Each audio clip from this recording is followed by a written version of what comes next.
You wake before dawn, not because you want to, but because the cold refuses to let you sleep any longer.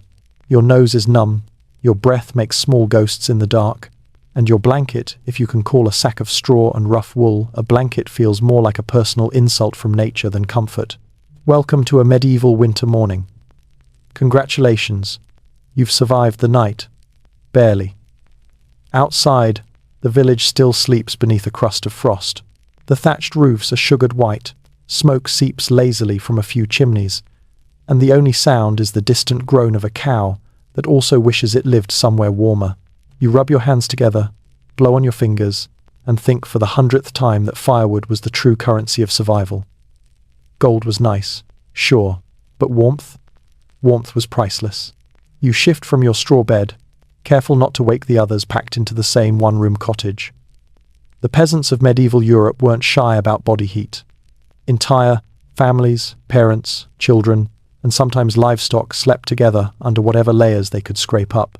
Not out of affection, though that helped morale, but because warmth, like gossip, was best shared. If you thought modern open floor plans were trendy, well, peasants invented them out of necessity.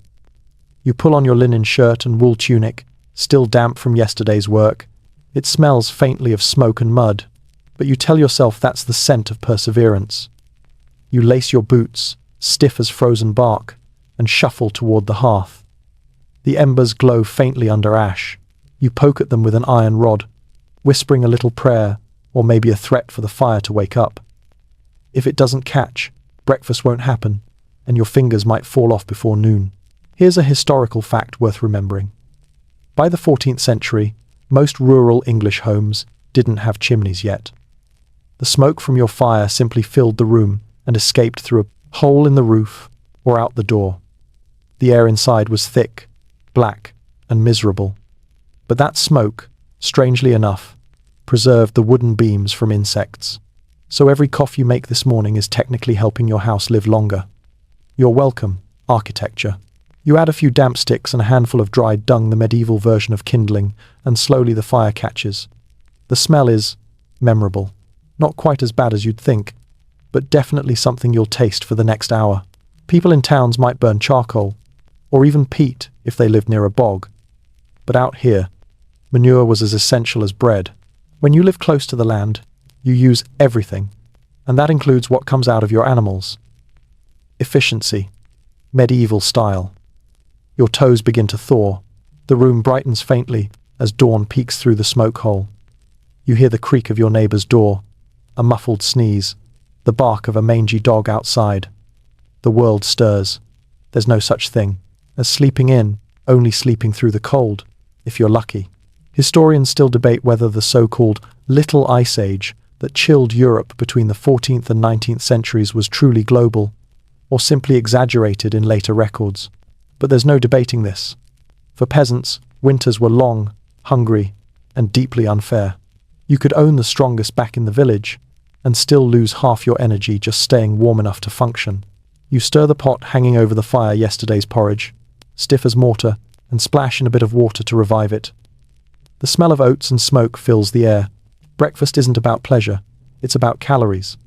You sip it carefully, feeling heat spread down your chest, and for a moment, you almost forgive the season. Almost. A baby cries in the corner. Someone outside calls for help with a frozen gate.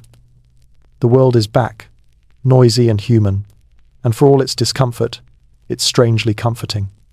You step out into the quarter, pale morning, and see your breath drift like fog through the frozen air. And just so you know, you probably wouldn't last an hour out here. But it's fine. You're here to listen, not survive. Before we wander deeper into this frostbitten world, take a moment to settle in.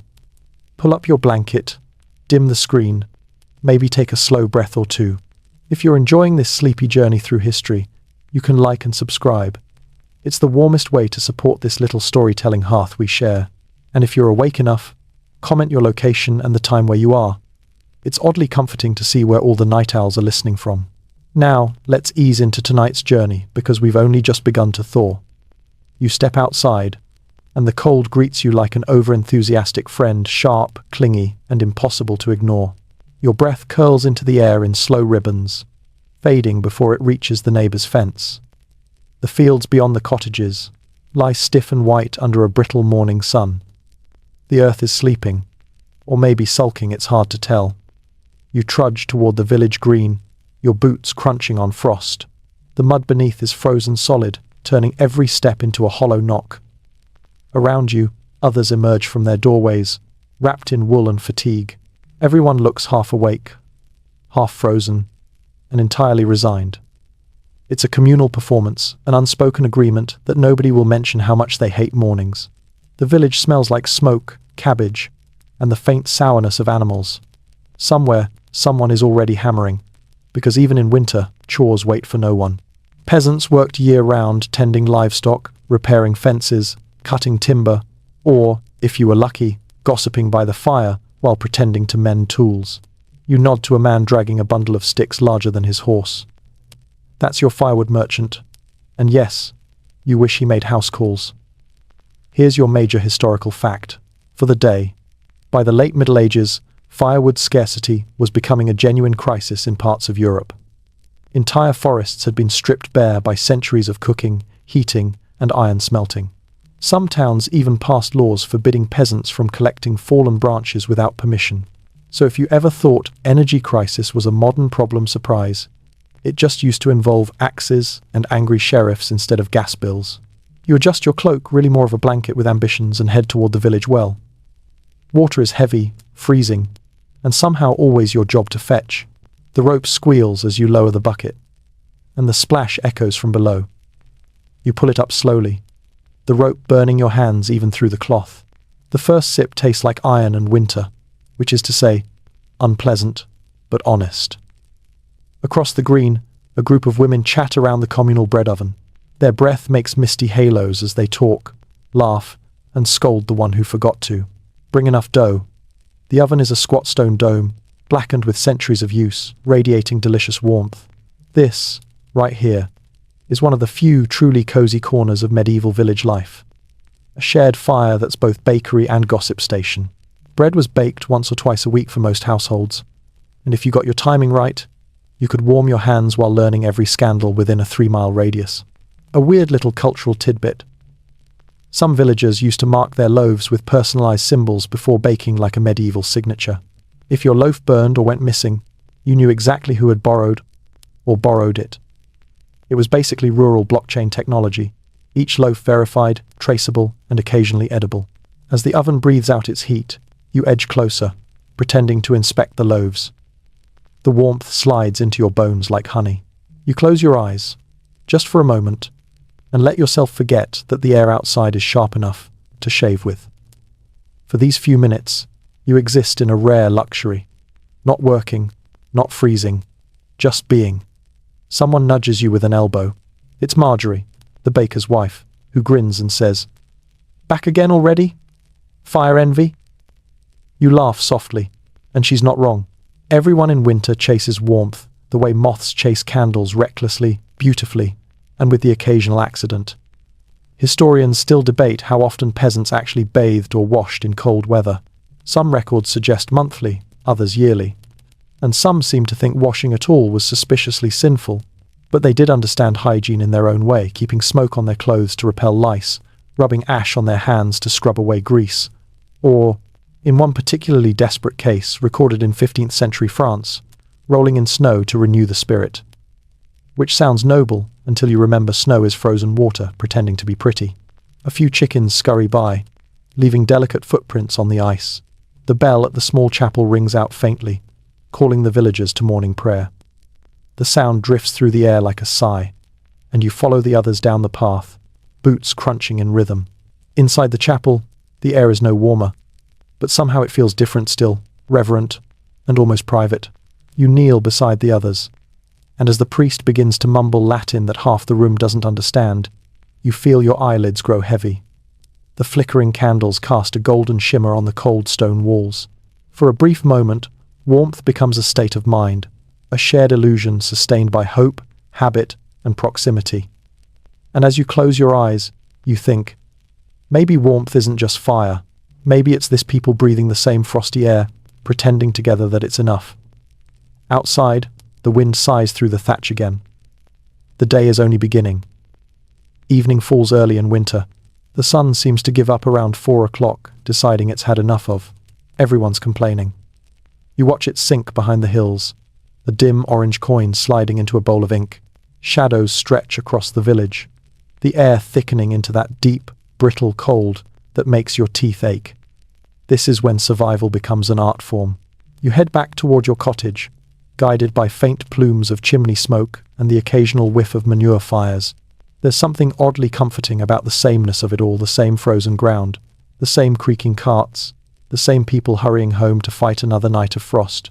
Routine, after all, is its own kind of warmth. Inside your home, the fire has dwindled to red coals. You toss on another log, or rather, what you hope is a log, and not just another half-damp disappointment. Sparks leap like startled insects. The smoke stings your eyes, and you blink tears into the orange glow. The smell of wood, dung, and wet wool fills the space. Cozy, in a medieval kind of way. The family gathers close. Children, parents, a stray chicken or two. Everyone's wrapped in layers of whatever cloth they can find. The wool is scratchy, the linen thin, but the trick is in layering wool traps air and air traps heat. It's the same reason geese survive better than fashion models. You huddle close to the fire and stretch your hands over it, knowing that for now, this little flame is the only thing standing between you and a night of shivering despair. Here's a historical fact worth keeping in your mental fireplace. Most peasants' cottages didn't have glass windows. Instead, they had oiled cloth, wood shutters, or, if you were really lucky, animal bladder stretched thin like translucent parchment. It let in a little light, but also let in a lot of cold, so when the wind howled outside, it wasn't poetic, it was personal. You could literally feel winter breathing through the walls. Outside, the night deepens. Somewhere down the lane, you hear a faint chorus of laughter, your neighbors, gathered together for warmth. It wasn't unusual for families to share one hearth between houses in particularly harsh winters. People would sleep shoulder to shoulder, wrapped in cloaks and old blankets, their breath mingling like a slow, smoky fog. There's something beautifully human about it, even if you all smell faintly of sheep. Speaking of smells, here's a weird little cultural tidbit. Medieval people sometimes hung slices of bacon or smoked meat from the rafters, not just for storage, but to add a bit of heat to the room. The idea was that fat dripping near the hearth made the air warmer. It didn't, really, but it did make the walls greasy and the dogs hopeful. Science meets optimism. You sit cross-legged by the fire as someone tells a story. Not a grand one about kings or battles, those belong to lords. This is a smaller tale, a local ghost, a missing cow, a baker's dream that supposedly predicted a storm. The kind of stories that keep your mind busy while your body waits for sleep to make the cold irrelevant. Historians still debate how much storytelling influenced medieval village culture. Written records are sparse, but folklore was the Netflix of its day. Endless episodes, unpredictable twists, and absolutely no skip button. Storytellers were the human space heaters of the Middle Ages. They made long nights bearable and dull lives shimmer with imagination. You find yourself leaning closer, the orange light painting everyone's faces in soft, flickering gold. The speaker's voice is slow and rhythmic, like firewood crackling. You catch snippets talk of saints, strange lights over the moors, a goose that laid an egg in January. The children gasp. The adults smile faintly, remembering that wonder still exists, even here, in a world where frost never quite leaves your bones. Outside, the moon rises pale and tired. Its light seeps through the cracks, painting the dirt floor in silver streaks. You pull your cloak tighter and glance toward the corner, where the family pig snuffles softly in its pen. It's warm there. 2 farm animals were sometimes kept indoors for precisely that reason. You might wrinkle your modern nose, but in truth, pigs radiate a surprising amount of heat. Plus, they make excellent listeners. The fire crackles. Someone coughs. A log shifts and collapses, sending up a burst of sparks. You stare into them, watching tiny embers float and vanish like dreams you can't quite remember. There's something hypnotic about it. Your eyes grow heavy. The night hums softly, the wind murmuring against the thatch. And as you drift closer to sleep, you realize warmth, in this world, isn't just about fire. It's about persistence. It's the stubborn will to stay alive and find comfort where logic says there shouldn't be any. Now, before the night fully settles, let's see what the peasants did when even the fire wasn't enough, when the real chill came crawling in. And they had to get creative, to keep from freezing entirely. The night deepens, and with it comes that special kind of cold that feels almost intelligent, like it's sneaking around, looking for new ways to annoy you. The fire has burned low again, and someone mutters a sleepy curse under their breath before tossing on another handful of sticks. The flame sputters, complains, then obliges. Warmth creeps out timidly, as if uncertain it's welcome. You're still awake, half listening to the wind outside and half listening to your own breath. Sleep is close, but not close enough. The room glows orange and gold, every flicker of the fire casting new shadows across the thatch and beams. The shadows move like living things, slow, long, and patient. Your breath fogs in the air. Someone nearby shifts under the blanket. The straw mattress sighs. You can't tell if it's comfortable or simply better than the floor. Either way, it's home. You roll closer to the others, wrapping your cloak around your shoulders. The child beside you fidgets in their sleep, mumbling something about bread or angels. Same thing, really. And somewhere in the corner, the family pig snorts softly, exhaling a little puff of steam. Warmth. In this cottage is a group effort. Here's your historical fact for tonight. In the Middle Ages, bedtime wasn't one long, solid stretch. People often slept in two separate chunks, what historians now call first sleep and second sleep. You'd doze off early, wake around midnight for an hour or two, pray, talk quietly, sometimes even visit neighbors, and then fall back into a second round of rest until dawn. It sounds strange, but think of it like humanity's original sleep schedule hack. Modern insomnia, medieval default mode. And what did people do during that in-between time, that blue dark hour when the world was half asleep? They tended fires, whispered, prayed, or, if you believe one 15th century diary, went outside to look upon the stars for comfort, which sounds romantic until you remember there's no coat thick enough for a February night in 1427. You shift again, the straw rustling beneath you like whispers. The fire pops. A spark leaps up and dies midair. Someone quietly adds another log, careful not to wake the baby. You smell the sharp tang of pine resin, a small miracle of scent in a world otherwise dominated by smoke and stew. In this hour, warmth is no longer just physical, it's psychological. The human brain, ever practical, starts finding warmth wherever it can. A familiar voice, the smell of wood, the weight of another person's shoulder against yours.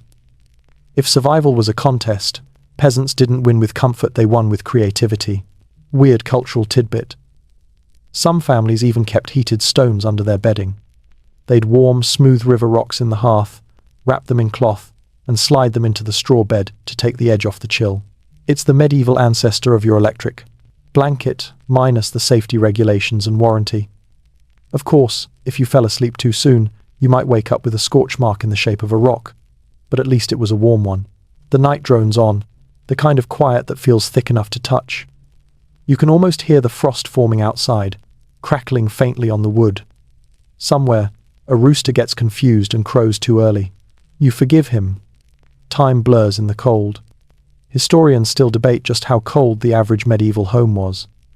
Some estimates suggest the indoor temperature could hover just above freezing on winter nights. Others claim it wasn't that bad, perhaps a mild 10 degrees Celsius if you sat close enough to the hearth. The truth probably depends on your wealth, your woodpile, and how many people you were willing to share a bed with. The fire sinks lower, the light softer now. You can feel your pulse slow with it, matching the rhythm of the crackling logs. It's mesmerizing the way something so small, so fragile, can hold back a universe of cold. Maybe that's why people stared into flames for hours. The fire wasn't just heat, it was proof of control. A rebellion against the season itself. You shift once more, pulling your wool cloak tight, and think of how modern people complain about thermostats being too cold. If only they knew the luxury of arguing with a dial instead of the wind. Outside, the moon drifts behind a cloud. The light dims. Inside, a faint snore rises and falls. Someone murmurs a prayer. You can feel yourself sinking, your mind untangling from the present, drifting like smoke. In a few hours, the first light will creep through the smoke hole again, turning the frost outside into glittering silver. The day will start all over, the same chores, the same hunger, the same hope. But for now, in this small, fragile moment, you are warm enough. Morning again. The kind of morning that looks beautiful until you try stepping into it. The world outside your cottage is powdered white and gleaming, every branch dressed in frost, every puddle sealed like glass. The air smells so sharp it could slice through wool. You breathe in and immediately regret it. You step out, boots crunching on the frozen path, and the cold grabs your face like an overly affectionate ghost. The village is awake, or at least pretending to be. Smoke curls up from the thatched roofs, grey ribbons against the pale sky. The fields shimmer in their winter armour, too hard to plough, too dead to feed. You think about the woodpile behind your house. It's smaller than it should be. It's always smaller than it should be. Peasants spent nearly half their waking lives gathering fuel sticks, dung, straw, dried peat. Anything that burned and didn't scream when you lit it. Firewood was both survival and status. If your stack was high, you were rich in the only currency that mattered in January. Here's your historical fact for the day. In many medieval towns, people resorted to turf-cut slabs of dried grass and soil as heating fuel. In parts of Scotland and Ireland, peat bogs were a godsend. Whole communities carved them out, dried them in the summer sun, and stacked them like bricks for winter. They burned slow and smoky, filling every crevice of a cottage with that unmistakable scent, a mixture of earth, moss, and centuries-old ghosts. You drag a small bundle of sticks inside, your fingers aching from the effort. The fire inside your cottage is sulking again, a moody ember pit. You crouch, blow gently, and whisper something between encouragement and insult. It flares back to life, sparks snapping like tiny fireworks. Success fire-making level. Medieval peasant pro. The others stir, shaking the stiffness from their limbs. The baby sneezes. Someone mutters a prayer of thanks, half to God, half to the fire. You ladle out thin broth, mostly cabbage, water, and optimism, and hand it around. It's breakfast, technically, but it's warm, and that's what counts. Weird cultural tidbit. In some northern villages, people believed that keeping a bit of fire going at all times kept evil spirits away. Letting the hearth go cold was said to invite misfortune or worse, visits from restless souls of those who froze to death. So even the laziest household made sure at least one ember was alive through the night. It wasn't superstition, really it was insurance. You finish the broth, your stomach full of steam more than substance, and head out toward the commons. The air bites harder now, the kind of cold that gets inside your bones and starts paying rent. You spot a man hammering wooden clogs, the only footwear hardy enough for frost and mud. The rhythmic thud of his mallet is oddly comforting, like the heartbeat of the village itself. You nod at him, and he nods back a universal peasant greeting that means, yes, we're both cold, and no, it won't get better soon. Down by the frozen stream, a woman is rinsing clothes in icy water, her hands red and raw. You can almost feel the sting from where you stand. Laundry, of course, never takes a holiday. Cloth must be scrubbed, even if the water hurts to touch. She slaps a tunic against a rock, the sound sharp and echoing, like applause from a cruel audience. Historians still debate whether medieval peasants truly endured this kind of cold constantly, or if their bodies adapted over time. Some records describe people walking barefoot in frost without complaint. Others mention winter fevers that swept through villages every year. It's possible the truth is, both they got used to it, but not without scars. You look around at your little world: smoke, frost, the faint smell of turnip stew drifting from someone's door, and realize this is the rhythm of survival. Not heroic, not dramatic, just steady. Humans, as it turns out, are excellent at tolerating discomfort. It's our least glamorous superpower. You gather a few more sticks from the roadside, feeling your fingertips numb. The sky has turned the pale grey of tin. Somewhere, a bell rings for midday prayer, though it's hard to believe the sun is anywhere near the middle of the sky. You trudge home, boots heavy, thoughts slow. Inside, the fire greets you like an old friend, one who's unreliable but too valuable to stay mad at. The warmth feels earned this time, like you've wrestled it from the world itself. You settle down beside it, toes thawing painfully, and let out a sigh that sounds suspiciously like gratitude. You glance toward the door, where the wind presses in with a low whistle. Outside is hunger, cold, and work. Inside is smoke, company, and something that on a good day feels a little like peace. You wrap the cloak tighter around yourself and think, perhaps the secret of medieval warmth wasn't comfort at all, it was endurance. The art of holding still long enough for misery to pass. You spend the next morning doing what every medieval soul eventually must, dressing for battle not against knights or monsters, but against the air itself. The cold is an enemy that never tires, never negotiates, and doesn't care how important you think you are. Your first layer is linen, coarse and scratchy, but dependable. It clings to your skin like an old friend with bad timing. You pull it over your head, the fabric stiff from the wash and faintly smelling of smoke. Next comes wool, the medieval miracle fiber. It's heavy, itchy, and utterly heroic. Wool doesn't care about rain, snow, or the tragic lack of modern heating. It stays warm even when it's damp, which, in your current climate, is 100% of the time. Your wool tunic slides over the linen. Then, another layer, an outer cloak woven from sheep so fluffy they probably had no idea they'd end up as fashion. You fasten it at your shoulder with a simple pin. Nothing elegant, but practical. The wind will not get you today, not without a proper fight. Here's your historical fact for the day. Medieval peasants wore an average of 3 to 5 layers in winter. Linen undergarments, wool tunics, sometimes a fur-lined cloak or hood. The wealthy might line their garments with rabbit or squirrel fur. Peasants, meanwhile, made do with whatever the local animals were willing or unwilling to share. One 14th century record even mentions people sewing patches of sheepskin inside their sleeves as makeshift insulation. Primitive, but effective. Outside, your neighbors are going through the same morning ritual. The sound of rustling wool fills the air like soft thunder. Everyone waddles slightly, burdened by layers, but at least they're warm. You see old Thomas struggling to tie his cloak while his breath fogs up like dragon smoke. He mutters something about better to sweat than freeze. A timeless proverb. You tie a length of rope around your waist, a budget belt, and adjust your hood. Hoods were essential in winter.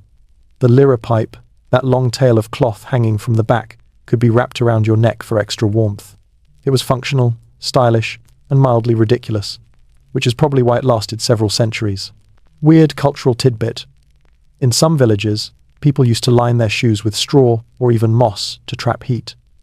It worked surprisingly well. The trick was keeping your feet dry, something no peasant in England, France, or basically anywhere with mud ever achieved for long. You glance down at your own boots, wooden soles, leather uppers, half a miracle of engineering, and wonder how your toes haven't mutinied. As you step outside, the cold tests your new armor. It slips through the seams, probes your sleeves, pokes at your knees. You pull your cloak tighter and trudge onward. Around you, everyone moves slower in winter. The whole village looks like it's underwater, muted, grey, half asleep. The sound of an axe echoes from the woods, dull and steady. Someone's chopping firewood. You make a mental note to trade a jug of ale for a few pieces later. You pass a woman spinning wool, her hands red and raw, but moving with the calm rhythm of practice. Her spindle turns like a hypnotic charm, twisting soft fibers into thread. Without people like her, nobody in this village would have a tunic to complain about. You nod respectfully. She doesn't look up.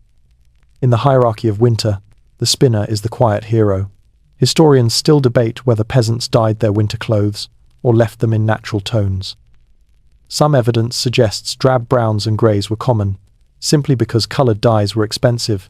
Others argue that even the poorest households used homemade dyes from plants and roots, madder for red, woad for blue, onion skin for yellow.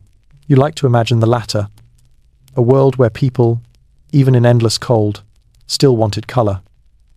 By mid-morning, the frost is melting from the thatch. Tiny drops fall like beads of glass, sparkling briefly before vanishing. You take a moment to stand still and feel the weak sun on your face. It's not much, but it's something, a reminder that winter doesn't last forever, even if it feels like it's personally offended by your existence. A neighbour calls to you, offering a cup of warm ale. It's thin and sour, but steaming. You take it gratefully, wrapping both hands around it. The heat seeps into your fingers like liquid grace. Keeps the chill out, he says. You nod. It doesn't, really, but it helps you believe it does, and sometimes that's the same thing. You look around. The village glows faintly in the pale sun. Smoke twists from chimneys. Geese mutter in the yard. A child chases a dog through the slush. Life persists. Not joyfully, perhaps, but stubbornly. And there's something beautiful about that. As you drain the last of your ale, you think about how warmth, in the end, isn't a gift, it's a craft. The peasants of the Middle Ages didn't just survive the cold, they negotiated with it daily. Wool, straw, fire, and friendship, those were their tools. And yet, night is never far away. The sun dips again before you're ready, and the air thickens with frost. Soon, the village will retreat indoors, and another long night will begin. Night again. Always night, it seems. The sun has retreated beyond the trees, and with it goes the illusion that winter might be tolerable. You pull your cloak close as the chill seeps through the cracks in the door, wrapping itself around your ankles like a mischievous cat. The fire flickers low, more orange than bright, more smoke than flame, but it will have to do. Outside, the village is already quiet. Most doors are barred, shutters drawn, and only the faintest wisp of smoke curls above each roof, thin as breath. But here, in this small room that smells of wood, ash, and wool, life is not entirely still. The neighbors have come. You hear the familiar knock, 3 quick taps and 1 slow. You open the door and let in the cold, and a handful of figures, cloaked and laughing through their shivers. They stamp the frost from their boots, shake the snow from their hoods, and instantly head for the hearth like pilgrims to a shrine. The room warms not just with fire, but with company. Someone brings a jug of ale, another, a chunk of bread. There's no feast, but in a medieval winter, even small things feel luxurious. You share what you have. Thin stew, half a wheel of cheese. A smile that says, yes, we're all freezing together. Here's your historical fact for this evening. Winter gatherings weren't just social events, they were survival tactics. In medieval villages, neighbors often rotated, whose home became the warming place for the night. Everyone would crowd around a single fire, share food, and swap news. Not out of generosity alone, but because more bodies meant more heat. Human insulation was medieval physics at its finest. The mood begins to thaw. Someone starts humming a slow, lilting melody that feels older than the walls. It's a song about spring, about the thaw that will come after 40 more nights of frost. You'd laugh, but it's true enough to hurt. The others join in, their voices rising in imperfect harmony. You can't tell if the tune is joyful or sad, and maybe that's the point. In the Middle Ages, joy and sorrow were neighbors too. A dog curls up by the door, sighing into sleep. The pig in the corner snorts softly, offended by all the noise. Someone tells a joke about the Lord's new taxes, and everyone laughs too loudly, not because it's funny, but because laughter is warmer than silence. Weird cultural tidbit. In some regions, people believed laughter could drive away cold spirits. It wasn't superstition so much as wishful thinking, but it worked at least emotionally. In a world with no heating, no insulation, and far too many nights, laughter was central heating of the soul. As the fire crackles, the stories begin. First, small tales of missing sheep, strange dreams, and the baker's latest disaster. Then bigger ones. Legends of saints who brought warmth with a touch, of witches who could steal the heat from a hearth, of travelers who survived blizzards by following a willow, the wisp through the dark. The stories are equal parts faith and frostbite, and nobody dares question which parts are true. Historians still debate how much of medieval folklore was literal belief versus poetic entertainment. The church called most of it superstition. But to peasants, these tales were weather reports in metaphor warnings disguised as wonder. You listened, you learned, and maybe, just maybe, you made it through another winter night because of it. The old widow by the fire leans in and tells her story how she once saw Street Bridget's fire dancing in the meadow, a light that never went out. Everyone listens, quiet and spellbound. The children's eyes widen. The adults nod, half skeptical, half hopeful. Maybe there was a magic flame once, somewhere. Maybe warmth didn't have to be so hard. The room hums with that tender kind of silence that only exists between good stories. The fire pops. Sparks climb toward the ceiling like golden moths. Someone reaches for another log, but hesitates. Wood is precious. They decide to wait. You look around at the faces lined, weary, glowing in the firelight. The wrinkles are maps of survival, each smile a rebellion against hunger and frost.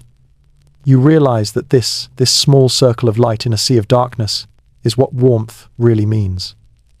It's not about temperature, it's about presence. And for a moment, even you forget how cold the night truly is. The song begins again. Quieter now. You join in, your voice low, half melody, half sigh. The words are about patience, about waiting for the green to return, about keeping the fire burning even when the world feels made of ice. Outside, the wind howls across the fields, but in here, for just a few heartbeats, you feel untouchable. The morning after a gathering feels different. The air is still sharp enough to bite, but something about the laughter from last night lingers like warmth that didn't quite fade away. You wake to the smell of smoke and humanity, that familiar cocktail of wool, ash, and damp straw that says, yes, we're still alive. Your first thought isn't food or work, it's the fire. Always the fire. You shuffle over to the hearth, crouching low, searching for a red ember under the grey ash. There, one faint glow. You coax it gently, blowing slow breaths like a lullaby in reverse. It flickers, almost dies, then catches. Victory. Another morning begins. The cottage stirs. Someone groans awake. Another sneezes. The pig snorts in disapproval at the light. A child tugs at your sleeve, pointing to the frost pattern on the window, tiny white ferns, as if winter itself tried to decorate. You smile. You can't eat frost, but it's free art. Outside, the world glimmers. Snow has fallen in the night, blanketing the fields, erasing footprints, softening everything cruel. The air feels almost holy in its stillness. Even the birds seem to respect it. You open the door and breathe it in, cold enough to hurt, pure enough to forgive. You pull your cloak tight and step out. All around, smoke curls from the chimneys again, small threads of survival rising to the pale sky. You nod to your neighbour, the one who sang too loud last night. His voice is gone now, but he smiles anyway, holding a frozen bucket in one hand and optimism in the other. Here's your historical fact for the morning. Most medieval cottages had a central hearth, no fireplace, no chimney, just an open fire pit in the middle of the floor. The smoke rose upward through the rafters or out a small vent called a louver. Over time, the soot blackened everything, ceilings, walls, even skin. That's why so many medieval homes were dark inside, even on bright days. The good news? Soot actually helped seal the roof from leaks. The bad news? Your lungs became honorary members of the smokehouse. You brush snow from the doorway, noticing how it glitters in the sun. The village looks almost picturesque, like one of those old tapestries that make hardship look poetic. But you know the truth, it's only beautiful until your toes start to ache. You head to the well. The rope is frozen stiff, the bucket encased in a rind of ice. You chip at it with a stick, grumbling softly. Frozen again, are you? You mutter, as though the bucket owes you an apology. Weird cultural tidbit. To keep water from freezing overnight, some peasants dropped hot stones into the bucket before bed. It didn't work for long, but for a few blissful hours, they could pretend they were winning. One 13th century record even mentions placing a floating candle atop the water to scare away the frost spirit. Science and superstition hand in hand, shivering together. You manage to haul up a slosh of icy water and carry it back, careful not to spill a drop. Every ounce matters. Inside, you pour it into the pot hanging over the fire. The water hisses, steam unfurling like a ghost escaping. It's oddly satisfying alchemy for survival. Historians still debate how much free time peasants had in winter. The work in the fields stopped, yes, but life didn't. There was mending to do, tools to repair, animals to feed, and endless chores that seemed designed by someone with a grudge. Yet there were moments, quiet, reflective ones, when the slowness of the season felt almost generous. You imagine someone in your place, centuries ago, sitting by the same kind of fire, staring into the same kind of snow, thinking, maybe this stillness is a blessing. You sit down by the hearth, hands wrapped around a cup of something vaguely warm. The light through the oiled window cloth is thin, golden, tired. It lands on your face and feels almost human. You think of the songs from last night, their uneven rhythms, the way the voices wobbled between hope and resignation. Somehow, that sound still lingers in the air, like the village itself remembers. The fire crackles softly. The child who showed you the frost ferns is now dozing again, curled like a cat near the warmth. The pig snuffles and settles. Someone hums under their breath as they mend a sock, the needle flashing briefly in the firelight. It's not peace exactly, but something quieter, something like it. Outside, the snow begins to fall again. Slow, delicate, almost ceremonial. Each flake lands softly, erasing the rough edges of the world. The cottage creaks as if sighing. Inside, time drifts like smoke. You take another sip, close your eyes for a moment, and realize that this quiet morning of frost and small victories is what survival feels like. Not glorious. Not grand, just steady. The snow has stopped by midday, leaving behind a landscape so still it almost feels polite. The village glints under a low white sky, every roof crowned in frost. You step outside, squinting at the brightness, an endless field of silence, broken only by the creak of wood and the occasional far-off crow that sounds as cold as you feel. Your day begins with work, of course. It always does. You stretch your fingers, still stiff from sleep, and pick up a bundle of tools from beside the door. Iron hoe, wooden rake, a small hatchet, each one a trusted friend and mortal enemy. Your body already knows the rhythm. Bend, lift, patch, mend, repeat. There's a grim poetry to it, a choreography between man and necessity. You head toward the byre first, boots sinking into the half-frozen mud. The cows greet you with steaming breath and mournful eyes, as if they, too, are wondering why mornings exist. You scratch one behind the ear. Her fur is thick and rough, like old felt. Cows were a peasant's furnace living heaters that doubled as breakfast insurance. You refill their trough, brush the frost from their backs, and talk to them quietly, because conversation is warmer than silence. Here's your historical fact. Livestock were essential heating systems in medieval Europe. In poorer homes, animals often shared the same living space as humans, separated by a low partition, or, sometimes, nothing at all. The combined body heat of people, pigs, cows, and chickens could raise the room temperature several degrees. It was practical, aromatic, and deeply unromantic, but it worked. You head next to the fence line. Winter winds have knocked down a few posts again, and the gaps gape open like missing teeth. You gather twigs and sticks for repair, fingers clumsy but determined.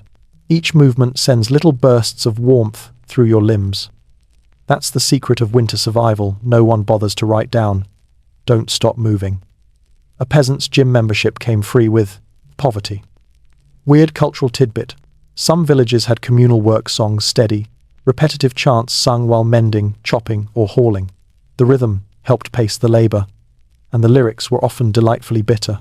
One English song from the 15th century complained, "The wind do blow, the ale be thin, and my hands are froze again." A timeless anthem of underpaid workers everywhere. By mid-morning, your face feels both frozen and sunburned, an impressive contradiction.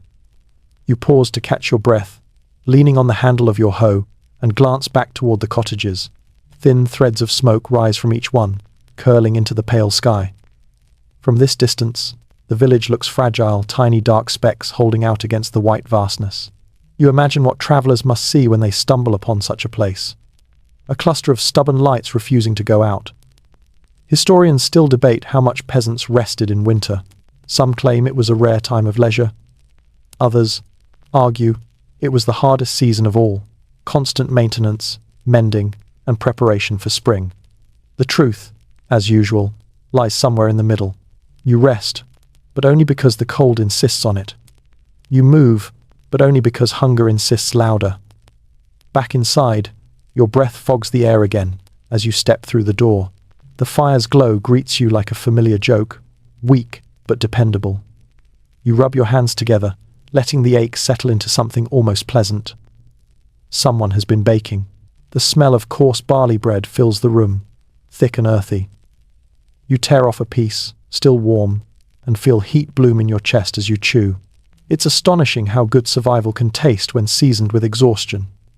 You glance out the small window, the world beyond framed in frost. A boy walks by, pulling a small sled piled with sticks, his cheeks red, his grin determined. A woman follows, humming softly, a basket of wool slung over her arm. Everyone is busy. Not because they want to be, but because stillness feels like surrender. For a moment, you simply watch them. The quiet, endless rhythm of people enduring together. There's no grandeur, no music, no applause. Just breath, motion, and the steady fight against the cold. And somehow, that fight, mundane, repetitive, almost invisible, is what holds civilization together. You sit back near the hearth, listening to the fire's sigh.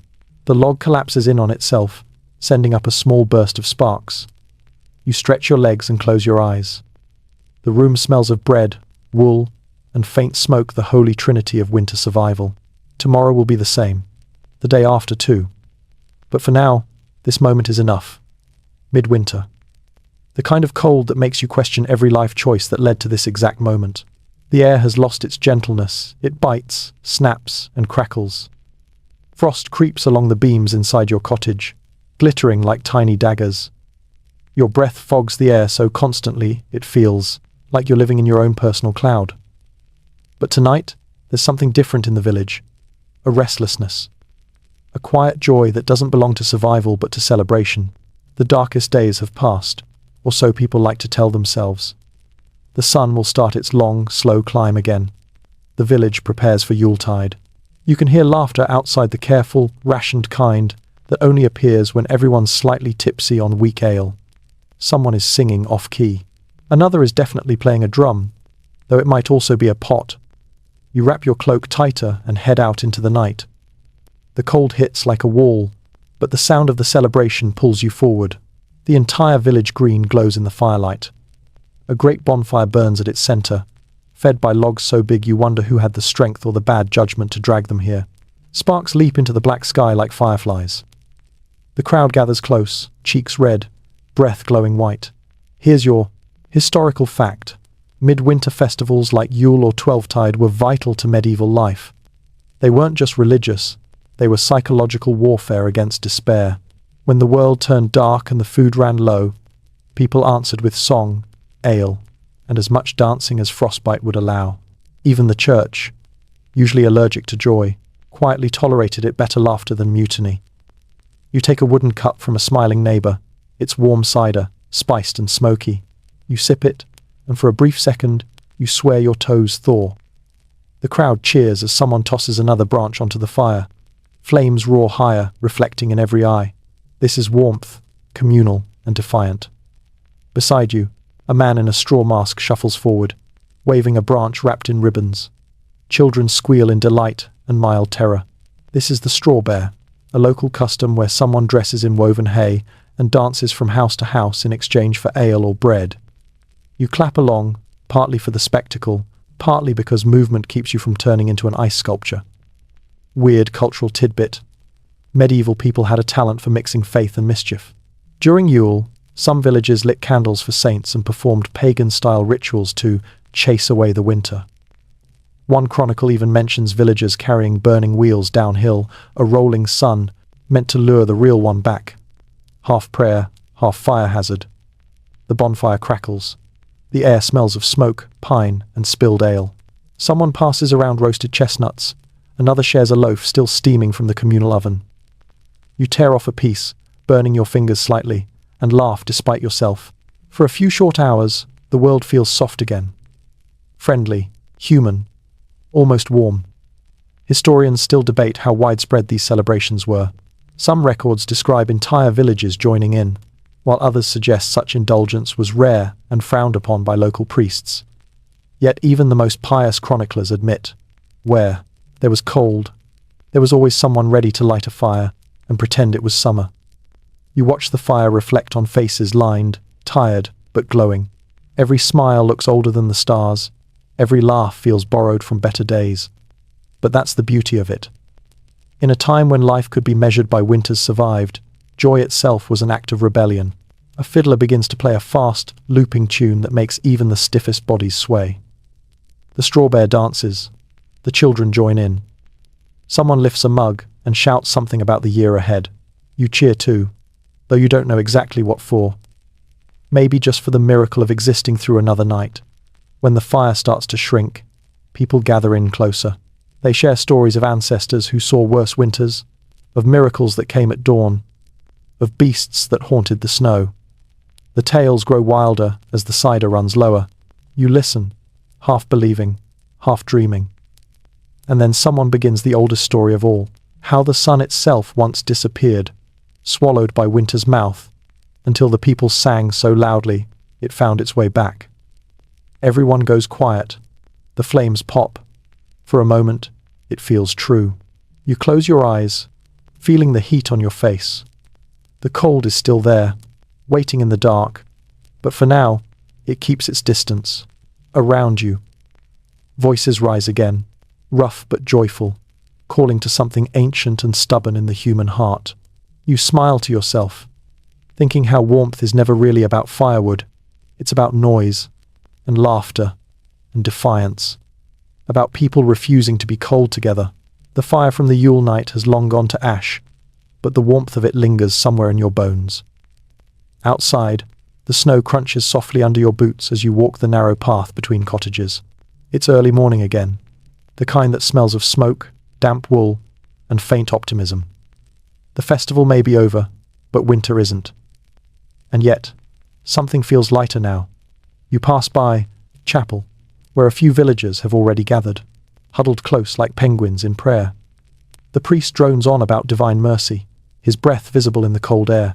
You stand near the door, half listening, half shivering, as he reminds everyone that even frost serves a holy purpose. The congregation nods dutifully. You're not sure whether they agree, or are simply too frozen to object. Here's your historical fact for today.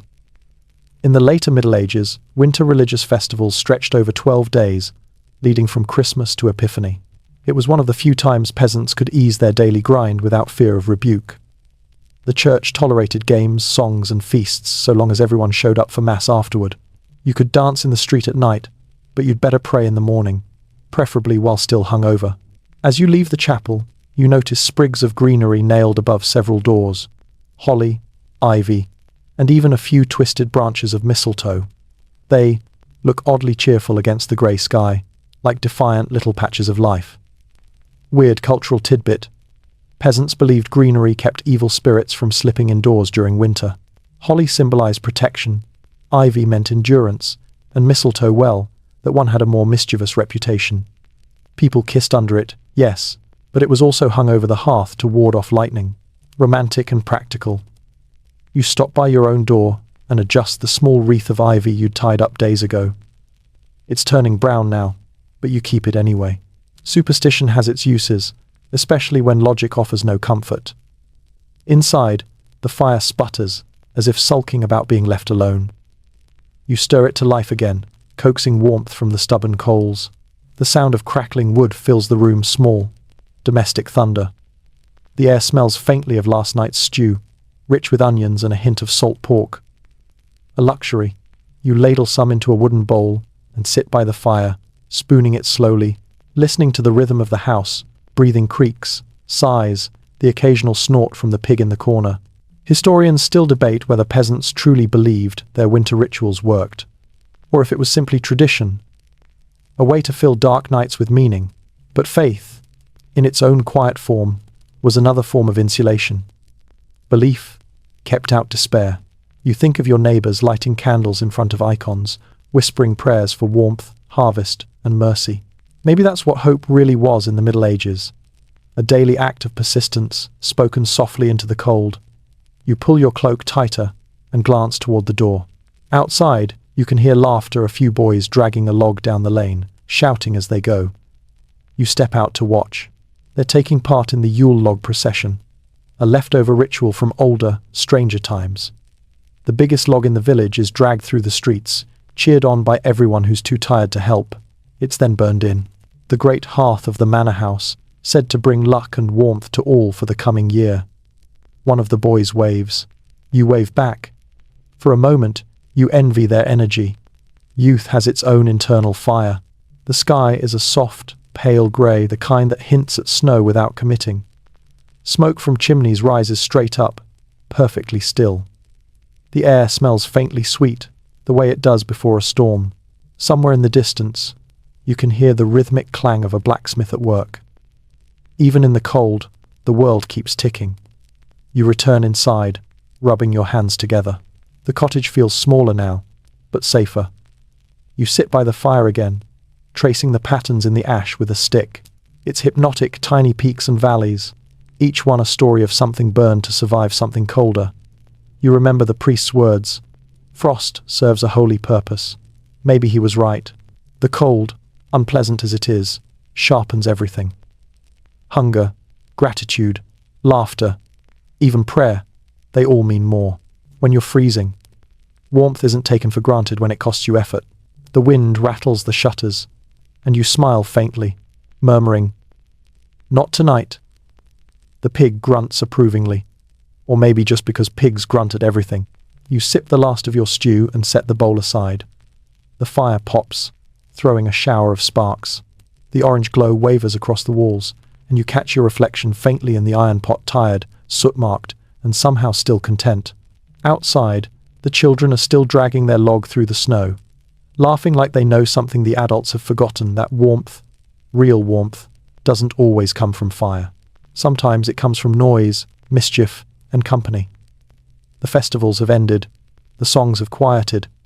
The laughter that once filled the frozen nights now lingers only as memory. What remains is winter plain, unapologetic and endless. The snow outside your cottage has turned to a dull crust, grey with soot and trampled by boots. The air carries no sound except the occasional creak of ice in the rafters. You wake to a dim half-light leaking through the oiled window cloth. It's hard to tell what time it is, but you know it doesn't matter.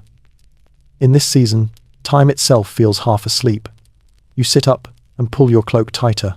The fire in the hearth is little more than a bruise of warmth beneath the ash. You poke it with a stick and watch the embers pulse faintly, small, stubborn hearts still beating in the dark. The cold this morning feels different, heavier, quieter, more personal. It seeps not just through the walls but through the spirit.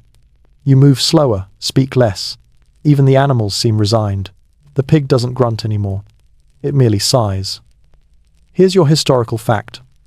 The harshest stretch of the medieval year, roughly late January through February, was often called the starving time. By then, most of the stored grain and salted meat were gone or going bad. Peasants survived on what they could stretch: thin ale, root vegetables, and creative hope. In some records, people resorted to grinding tree bark into flour to make bread. You can imagine the flavor. Desperation with a hint of pine. You ladle out breakfast from the pot. It's yesterday's broth reheated, now more water than food. Still, it's warm. And that's what matters. Steam rises in slow curls, fogging your face for a brief, lovely second. You blow on the spoon and take a sip. It tastes faintly of onions and endurance. Outside, a muffled wind moves through the village like an old song. You step out, pulling the door shut behind you. The snow crunches, brittle and loud in the stillness. Across the lane, you see your neighbour, Thomas, hacking at a frozen log with a dull axe. He nods to you, his face red, nose dripping, eyes hollow but kind. You nod back. Words are wasted in weather like this. The exchange says enough. Still here? Still here. Weird cultural tidbit. Peasants in some regions believed whistling indoors during winter would invite hunger. They thought the sound mimicked the call of cold spirits that fed on warmth. So households grew quieter, superstitiously careful not to tempt misfortune with joy. Silence, ironically, became its own kind of safety. You walk down to the stream, or rather, what's left of it. The surface is solid ice now, cloudy and impenetrable. You kneel, chip a small hole with a rock, and watch the water glimmer faintly below. Your reflection stares back, blurred, ghost-like. You look older than you remember. The cold has that effect. It freezes time onto the face. You fill your bucket, the water biting your fingers until they ache. You wrap your hands in your cloak as you carry it home, step by careful step, like balancing a miracle. Inside, you pour it into the pot and add a few turnip slices for the evening meal. The sound of water hitting metal feels extravagant, like coins dropping in a cup. Historians still debate how medieval peasants truly coped with this kind of hardship. Records from monasteries speak of distributing alms, bread, ale, sometimes even meat to the poor during the hungriest months. But not every village had a monastery. For most, survival meant sharing, trading, or pretending not to notice when someone's portion grew smaller. Hunger, after all, was a communal secret. You sit by the fire again, feeding it one thin stick at a time, counting each like a prayer bead. The orange light trembles across the walls, illuminating the soot-blackened ceiling. Every time the wind sighs outside, the flame bends slightly, as though bowing to winter's authority. Your stomach growls softly. You ignore it. Hunger in this season isn't just physical, it's atmospheric. It becomes part of the air you breathe, the rhythm of the days. You learn to live beside it, the way you live beside smoke or cold. The child sleeps in the corner, curled beneath a patchwork blanket. The pig shifts, grumbling in its dreams. Somewhere, a rooster crows faintly, a confused optimist who thinks dawn means warmth. You smile at the thought. You close your eyes for a moment, listening to the faint crackle of fire. Your hands rest on your knees. For all its cruelty, there's a strange peace in this stillness. No harvest to chase, no markets to hurry to. Just quiet endurance, measured breath by breath. Maybe that's the secret the cold has always known. It slows the world down until all that remains is what truly matters: the fire, the company, and the stubborn little act of keeping both alive. The days pass in grey repetition. Frost, fire, fatigue. You wake, you stoke the coals, you listen to the wind, and you count what's left. The barrel of salted herring is down to its sour dregs. The turnips have gone soft. The oat sack looks thin enough to read through. You tell yourself there's still time before real hunger sets in, though you stopped believing that last week. Your stomach growls a sound so constant it's become a sort of background music. Hunger is no longer an event. It's a companion, quiet and familiar. You stir the pot hanging above the hearth and sigh. The stew inside is more memory than meal. Here's your historical fact. By midwinter, medieval peasants often faced what chroniclers politely called the thin months. Food stores dwindled so sharply that people learned to stretch meals with remarkable ingenuity. Bread was padded with ground acorns or barley husks. Ale was watered down and reheated to taste heartier. Cheese rinds were boiled until soft enough to chew. It was culinary desperation disguised as creativity. You ladle a bowl for yourself, careful not to scrape too deep. The firelight gleams on the surface pale, greasy, unpromising. Still, you eat. Each spoonful is small, deliberate, almost reverent. When food is rare, every bite feels like a prayer. The others eat in silence.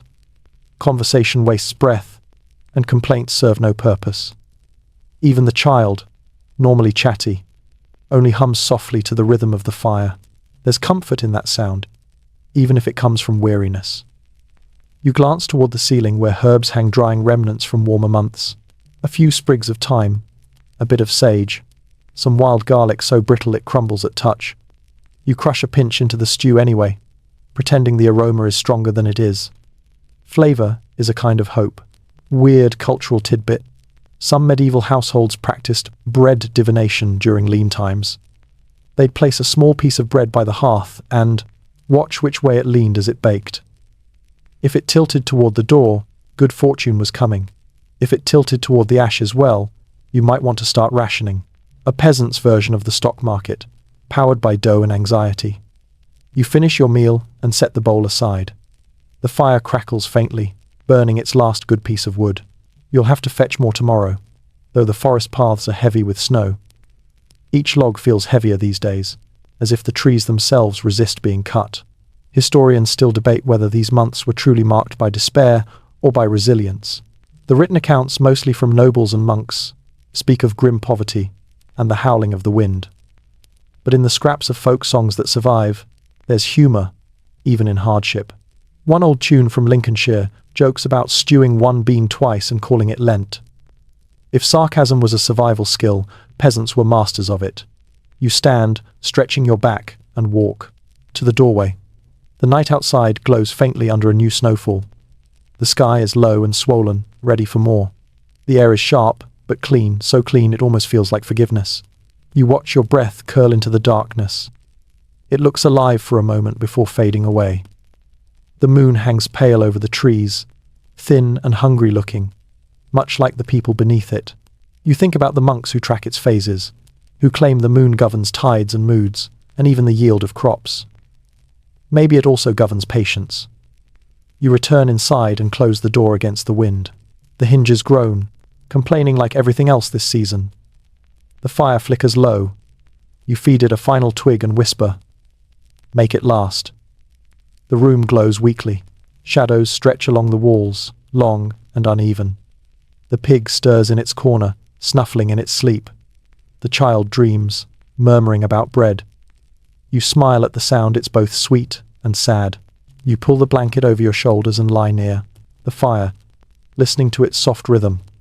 Crackle, sigh, pop, the song of survival. You trace the dirt floor with your finger, drawing circles without meaning.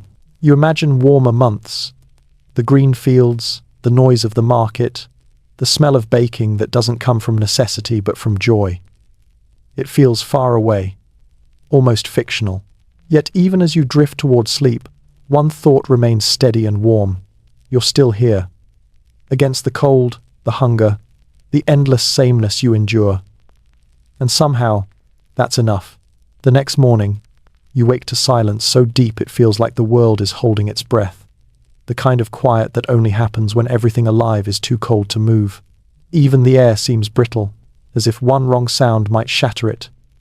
You push yourself up from the straw bed, joints protesting like old wood.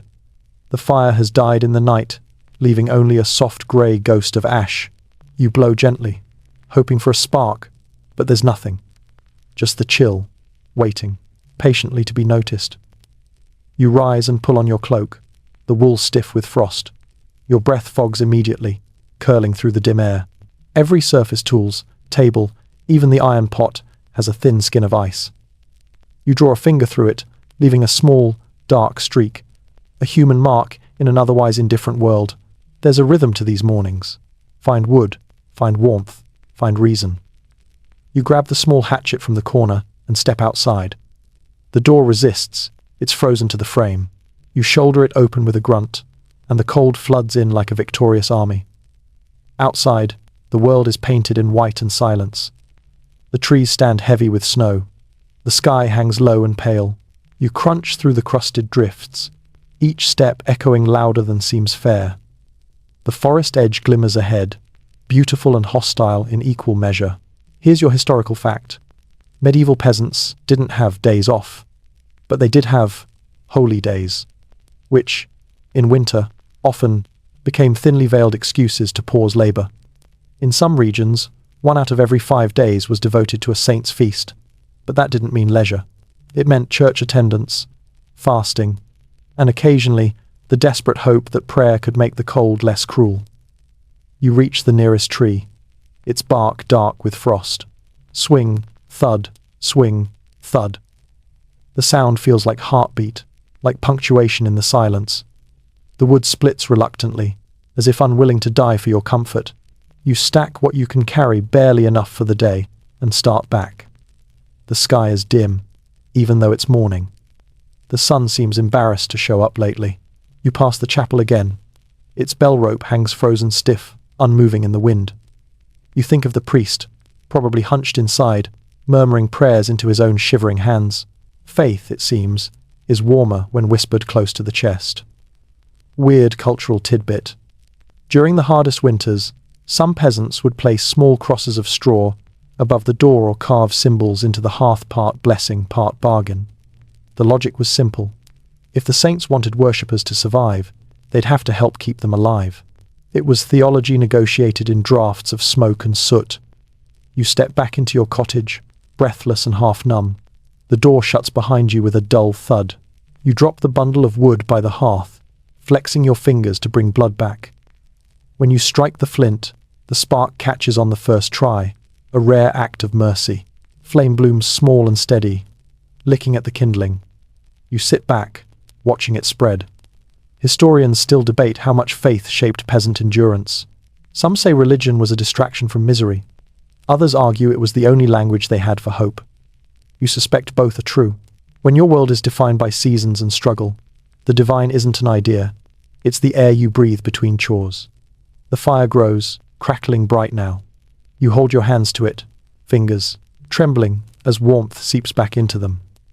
The child stirs from sleep, rubbing their eyes. "Is it morning?" they ask, voice small and hoarse. You smile faintly. "For now."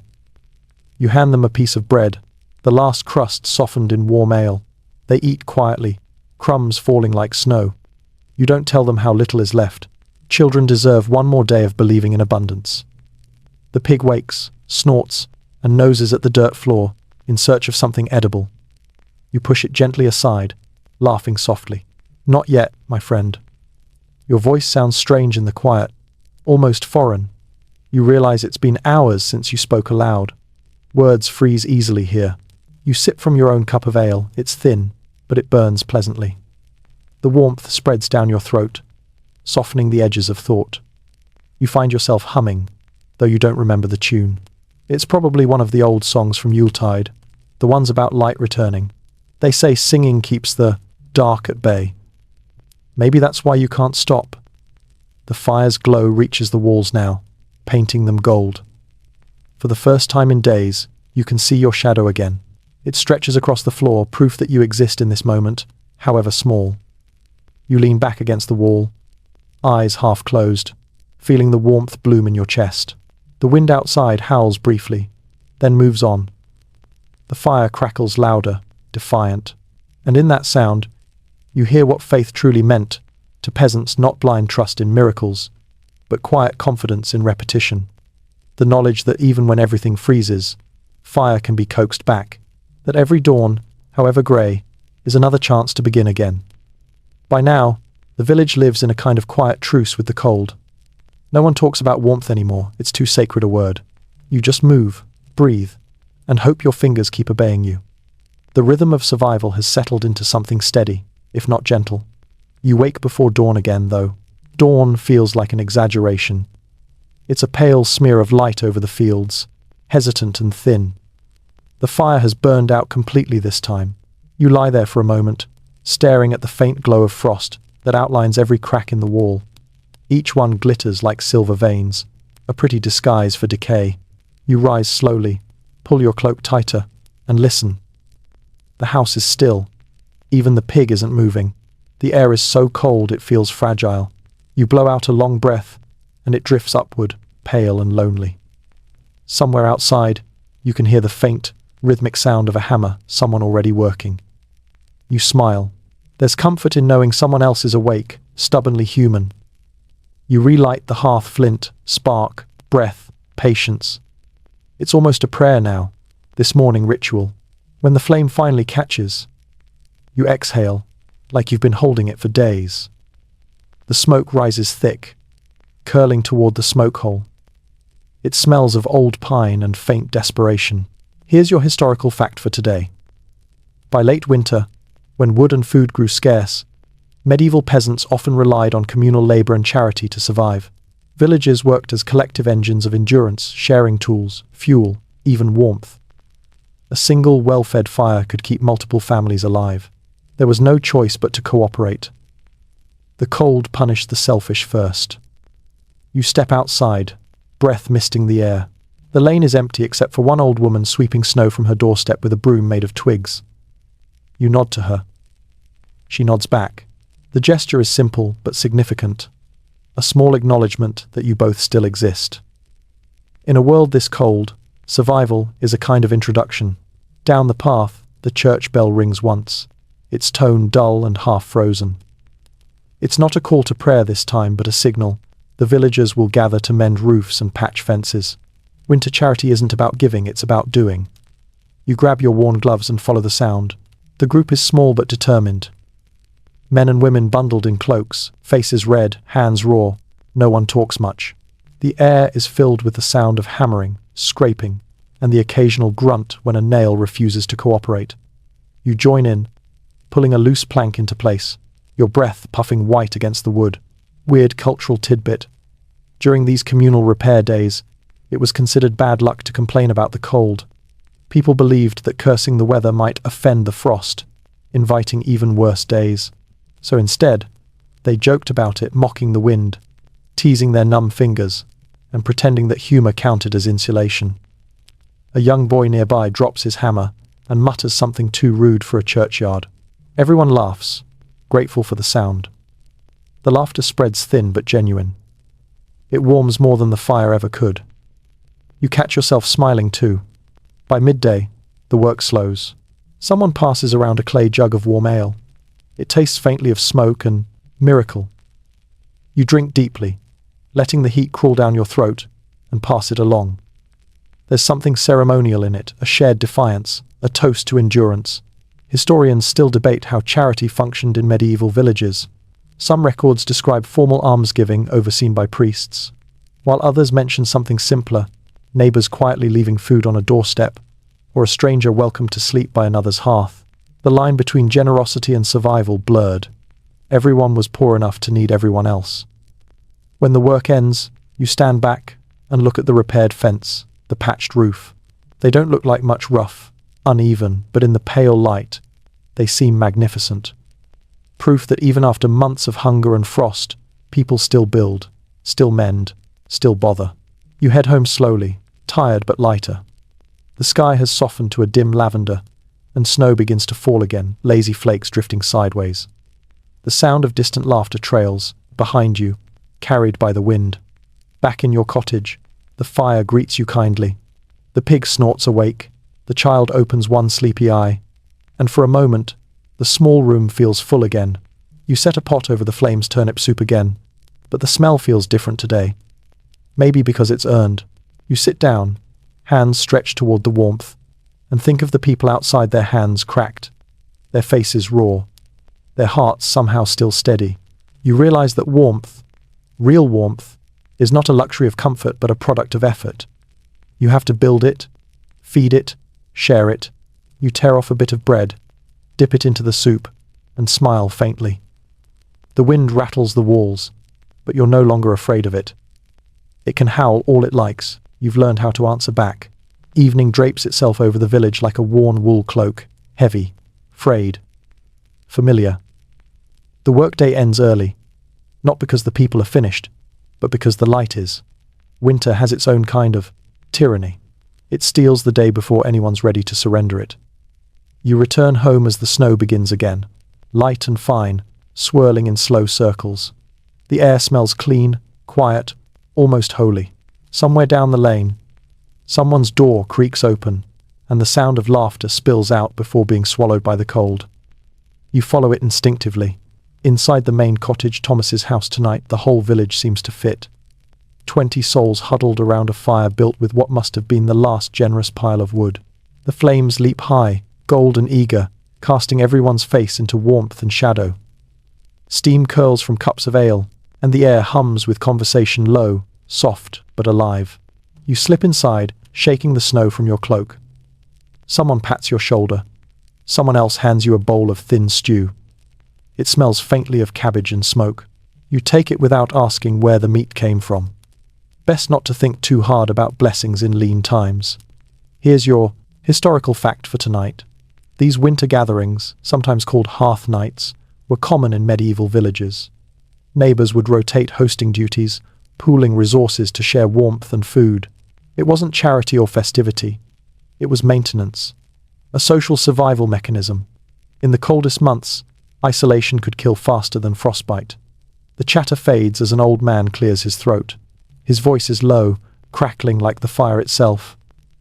"Heard of the saint's lantern?" he begins. Everyone quiets. You lean forward slightly, spoon halfway to your mouth. He tells of a strange light seen over the moors, a soft, flickering glow that guided travelers through blizzards. Some said it was Saint Eligius, protector of metal workers, walking the frozen paths with a lamp.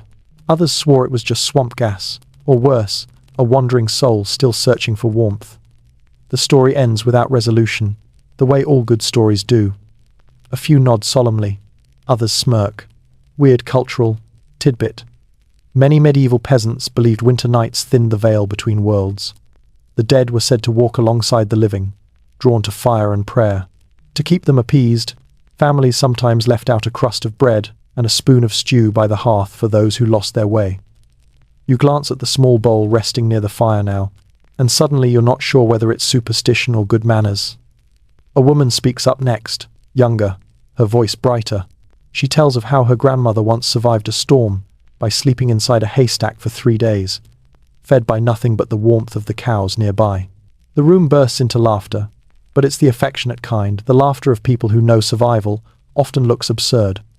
Historians still debate how much truth lay in these folk tales. Some scholars dismiss them as exaggerations. Others see them as oral maps of real events, memory made myth. But to the villagers, truth mattered less than usefulness. A good story warmed the room better than any log. Someone passes around a loaf of bread. You tear a piece, still steaming from the oven, and share it with the child sitting beside you. Their hands are small, fingers pink from the heat of the fire. The moment feels almost luxurious warmth, food, company.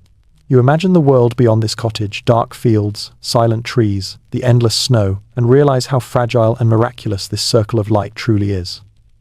Thomas stands, raising his mug. To the fire, he says, and to those who keep it. The villagers echo him softly, mugs raised, eyes glinting with fatigue and faint joy. You sip the ale, bitter and thin, but it burns warmly enough to pretend it's strong. A lull settles. The flames settle into their rhythm, wood sighing as it burns. Someone starts humming a slow tune that everyone knows, but no one quite remembers learning. The melody loops, wordless and gentle, like a memory of sunlight. You close your eyes for a moment and listen. The hum, the crackle, the faint rustle of clothes all blend into something steady and peaceful. You realize that warmth, in this place, is made of sound as much as flame. Outside, the snow thickens, covering the world in silence again. But inside, the night glows.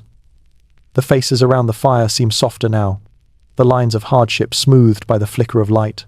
You think of how these people have spent their lives building heat out of thin air, laughter, stories, prayer, rhythm, patience. You wonder if, centuries from now, anyone will understand that survival wasn't about strength. It was about staying close. The child beside you has fallen asleep, head on your arm. You shift slightly, careful not to wake them. The fire snaps one last time, and a few sparks rise like golden dust toward the smoke hole. You murmur a small goodnight to the child, to the room, to the ghosts outside who might still be listening. You wake to the sound of dripping, a slow, rhythmic patter that doesn't belong to the usual silence. It takes you a moment to understand what it means, then you realize the thaw has begun. Outside, the world is melting in slow motion. Icicles weep from the eaves, drops glinting like glass beads before falling to the slush below. The snow that once swallowed every sound now murmurs underfoot, soft and uncertain. Even the air feels different, lighter, wetter, smelling faintly of earth instead of death. You step out of the cottage, blinking against the brightness. The sky isn't blue yet, but it's trying a pale, bruised color, the hue of hope after a long sleep. The wind still bites, but now it carries something new, the whisper of running water, faint and fragile, like the first note of a forgotten song. You breathe deeply, the cold still sharp enough to sting. Somewhere nearby, a raven croaks lazily, as if it too can't quite believe the winter is loosening its grip. Here's your historical fact.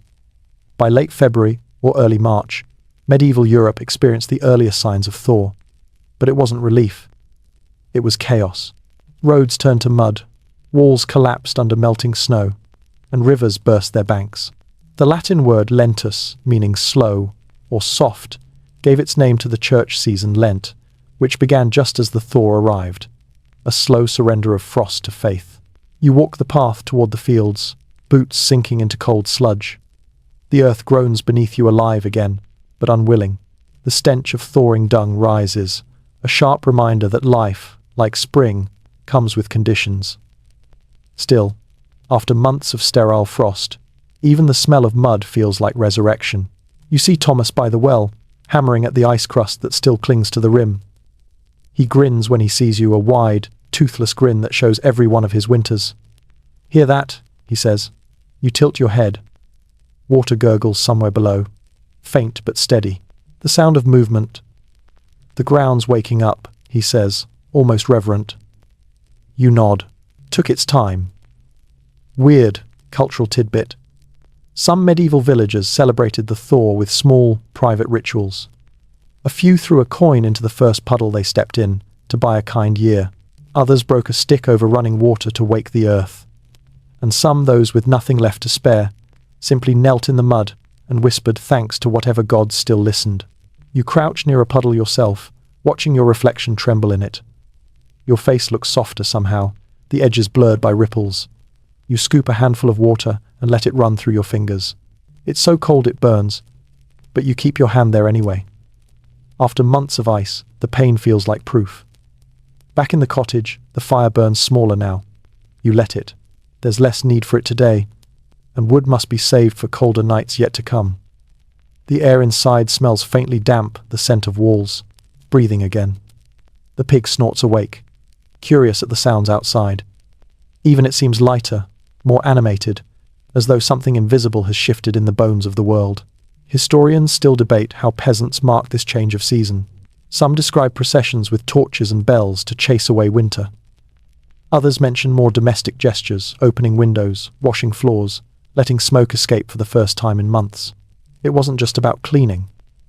It was ritual, a way to declare to the cold, you've had your turn. You throw open the door and let the wind in. It's still cold, yes, but it carries birdsong now, thin and tentative, but unmistakable. The sound makes you smile without meaning to. It feels like remembering something you thought was lost. You pull your chair to the doorway, sit, and simply watch.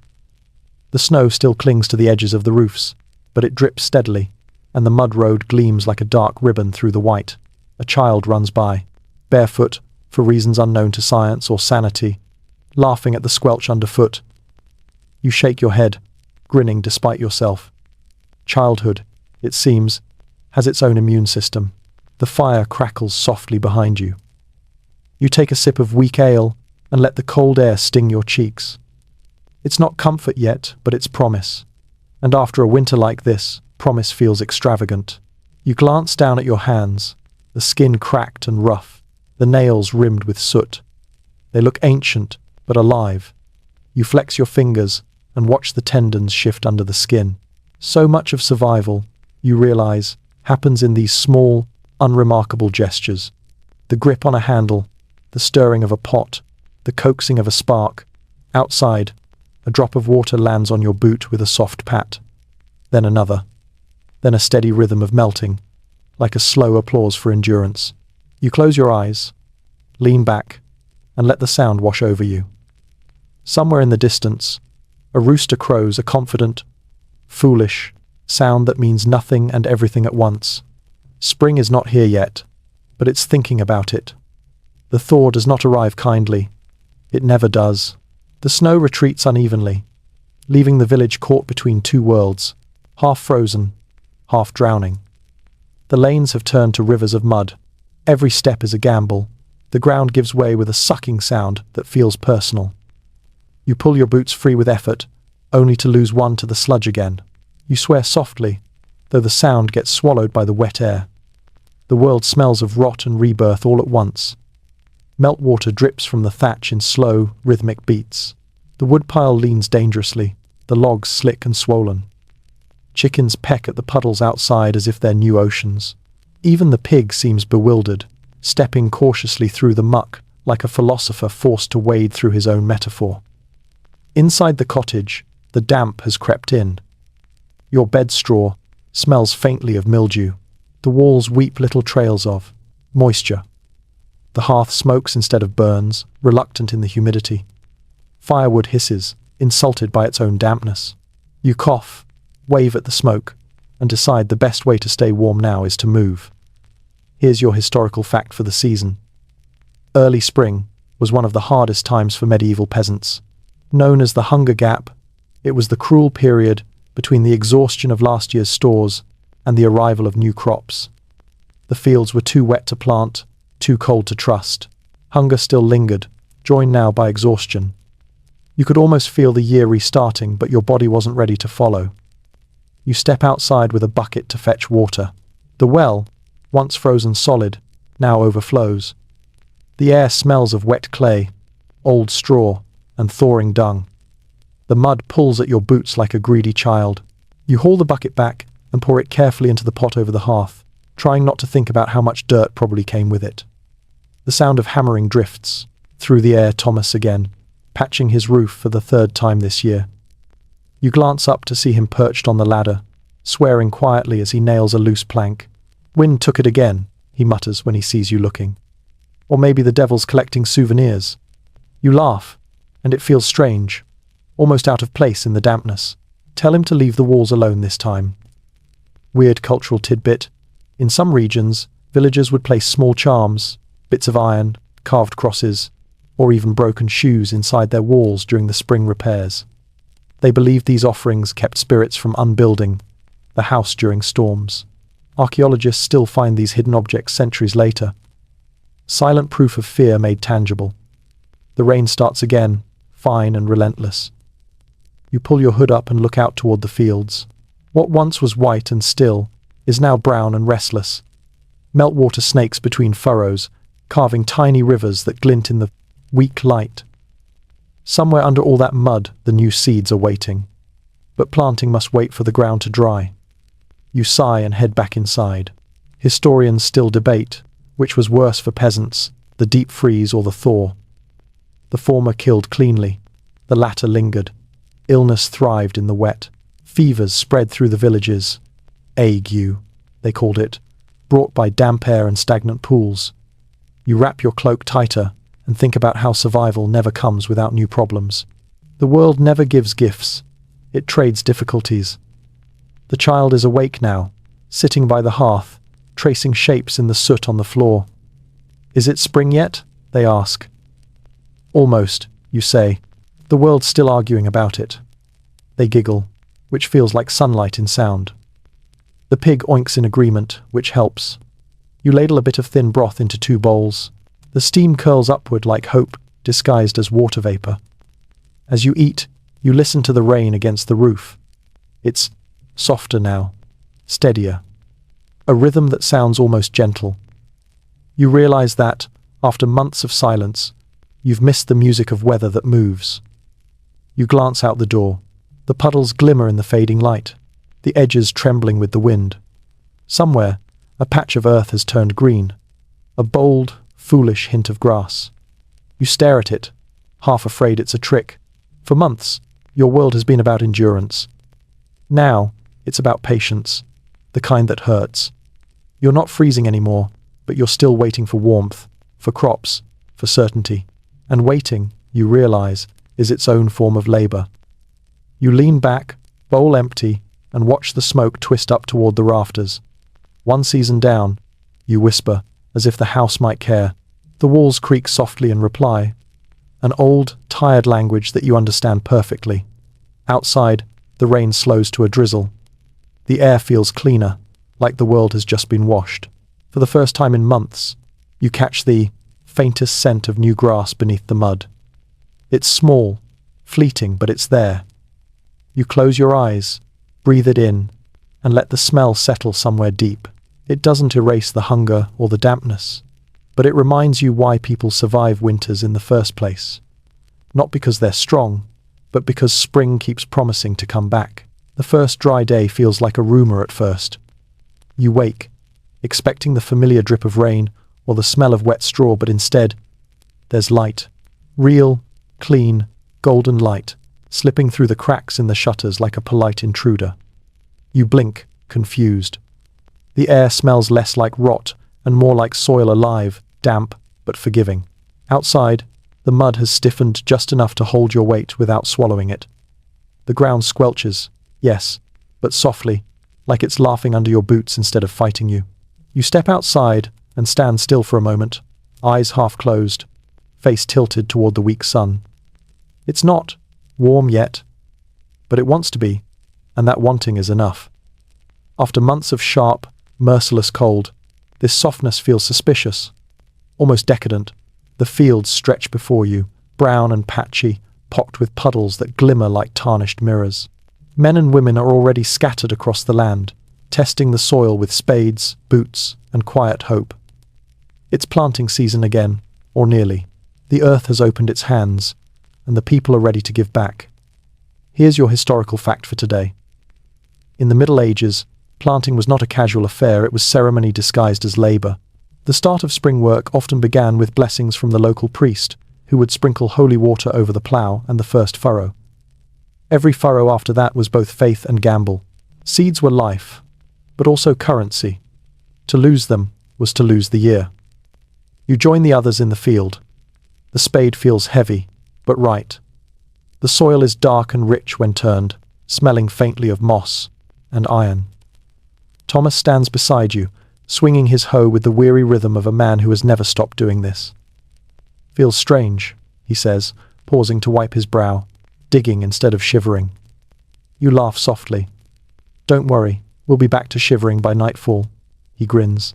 Aye, but at least we'll be shivering with purpose. You sink the blade into the ground.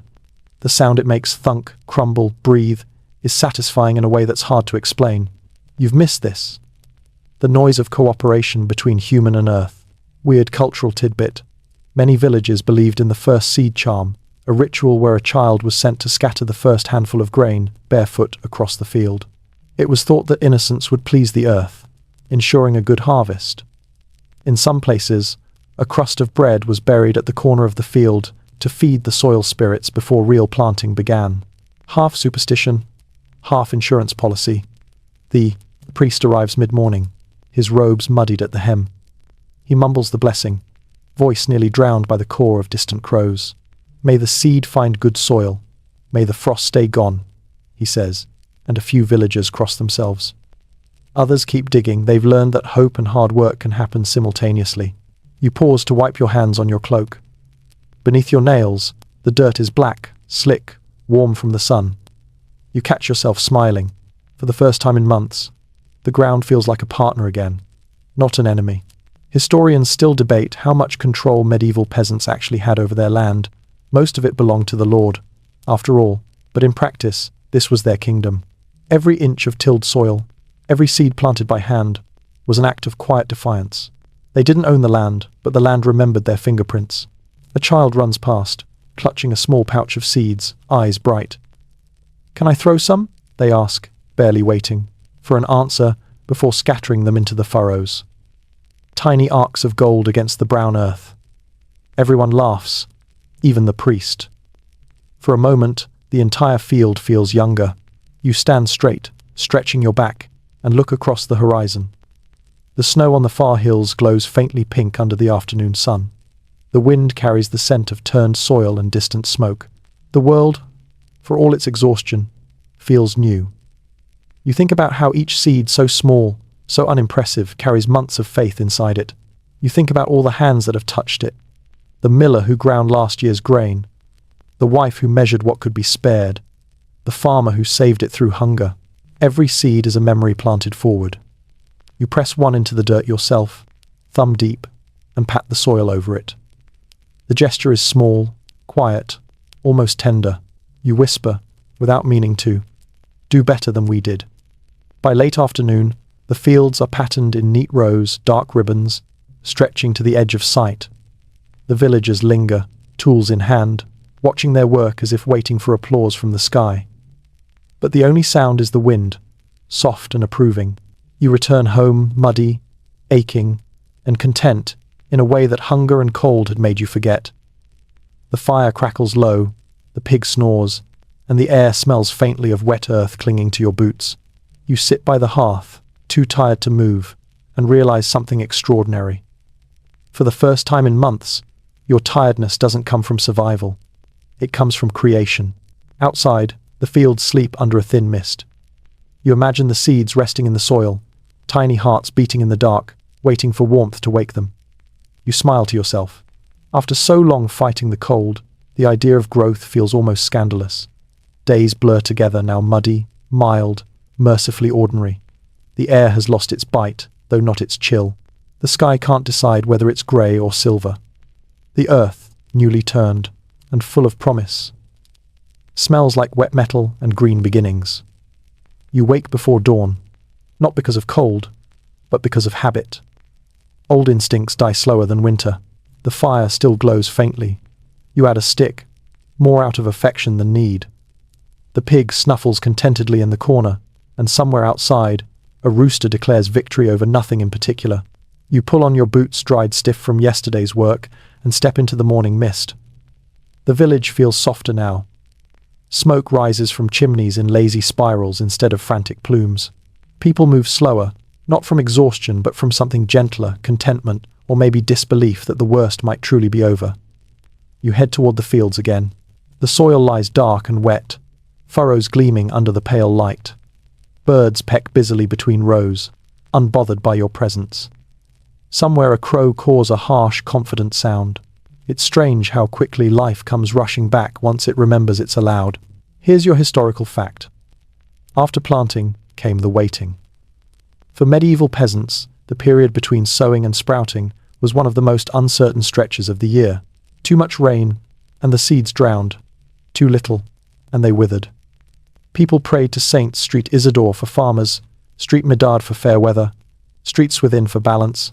Entire calendars revolved around their feast days, each one a small act of bargaining with fate. You kneel beside one of the furrows and touch the soil. It's cool, pliant, and alive with scent. You press your fingers in, half expecting to feel the heartbeat of something beneath. It's strange how faith shifts from sky to ground as the seasons turn. Once you begged for warmth, now you beg for growth. Thomas waves from across the field, his grin half hidden under a layer of dirt. "You're up early," he calls. "So are the birds," you reply. He chuckles. "Birds don't have debts to the Lord." You laugh too, though it's the kind of laugh that knows its own truth. Rent still hangs over everyone like weather, constant, uninvited, indifferent. But today, you don't think about it. Today is for waiting, not worrying. Weird cultural tidbit. Peasants sometimes used to sing to their fields. Slow, rhythmic tunes, half lullaby, half charm to encourage the seeds. In parts of France, the tradition was called chansons de la terre, songs of the earth. Some historians think it was superstition, others, psychology. Either way, it filled the silence with something hopeful. You hum softly as you move along the furrows, dragging your hand through the soil. The melody is shapeless, maybe one of those old hearth songs that survived the winter with you. The sound mixes with the wind, the birds, the quiet squelch of earth underfoot. It feels like conversation, the kind that doesn't need words. By midday, the sky has cleared to a pale blue. The sun feels warmer than you remembered it could be. You sit at the edge of the field, chewing on a crust of bread and staring at the horizon. There's colour now, the faintest shimmer of green across the brown expanse, like the earth itself is exhaling. Historians still debate whether medieval peasants ever truly relaxed. Some argue there was no time for idleness, that every day was consumed by labour. But others, reading between the lines of old songs and letters, find moments like this, small, undescribed pauses between chores, where the body rests and the mind dares to dream. You stretch your legs, feeling the ache settle into something familiar and honest. Fatigue feels different now, not survival fatigue, but the kind that follows good work. You close your eyes and let the sunlight rest on your face. Somewhere nearby, a child laughs, a high, clear sound that startles a flock of crows into flight. Their wings flash black against the pale sky, scattering like loose thoughts. You open your eyes and watch them go. For months, the world has been about endurance, fire, hunger, frost, fear. Now, it's about waiting and trust. You realize that patience, too, is a skill. You've learned to measure time not by clocks or candles, but by the small movements of the earth, the drip of thaw, the softening of soil, the hint of green. You take a deep breath. The air smells of water, wood smoke, and something else, something sweet and almost floral. You smile. Somewhere, unseen, the first blossoms are waking. As you head back toward the village, you pass Thomas again. He's standing, hands on hips, looking at his field like a man staring at a secret. "It'll take," he says quietly. "Not to you, but to the earth. It always does." You nod, though he doesn't see it. The sound of his voice lingers as you walk, the quiet certainty of people who've seen too much winter to doubt spring. Back home, the fire burns low but steady. The pig dozes, the child hums, the air feels clean. You pour yourself a cup of ale, sit by the open door, and watch the light slip across the floorboards. You think of how warmth used to mean fire, and now it means sunlight. How survival has turned, almost imperceptibly, into living. Spring doesn't arrive all at once, it sneaks in through the details. One morning, the air smells faintly green, like the ghost of grass. The next, the crows are replaced by larks, and the wind feels less like punishment and more like conversation. And then, one day, the village wakes to colour. Not much, just a shimmer of pale green across the fields, but after months of grey and brown, it's dazzling.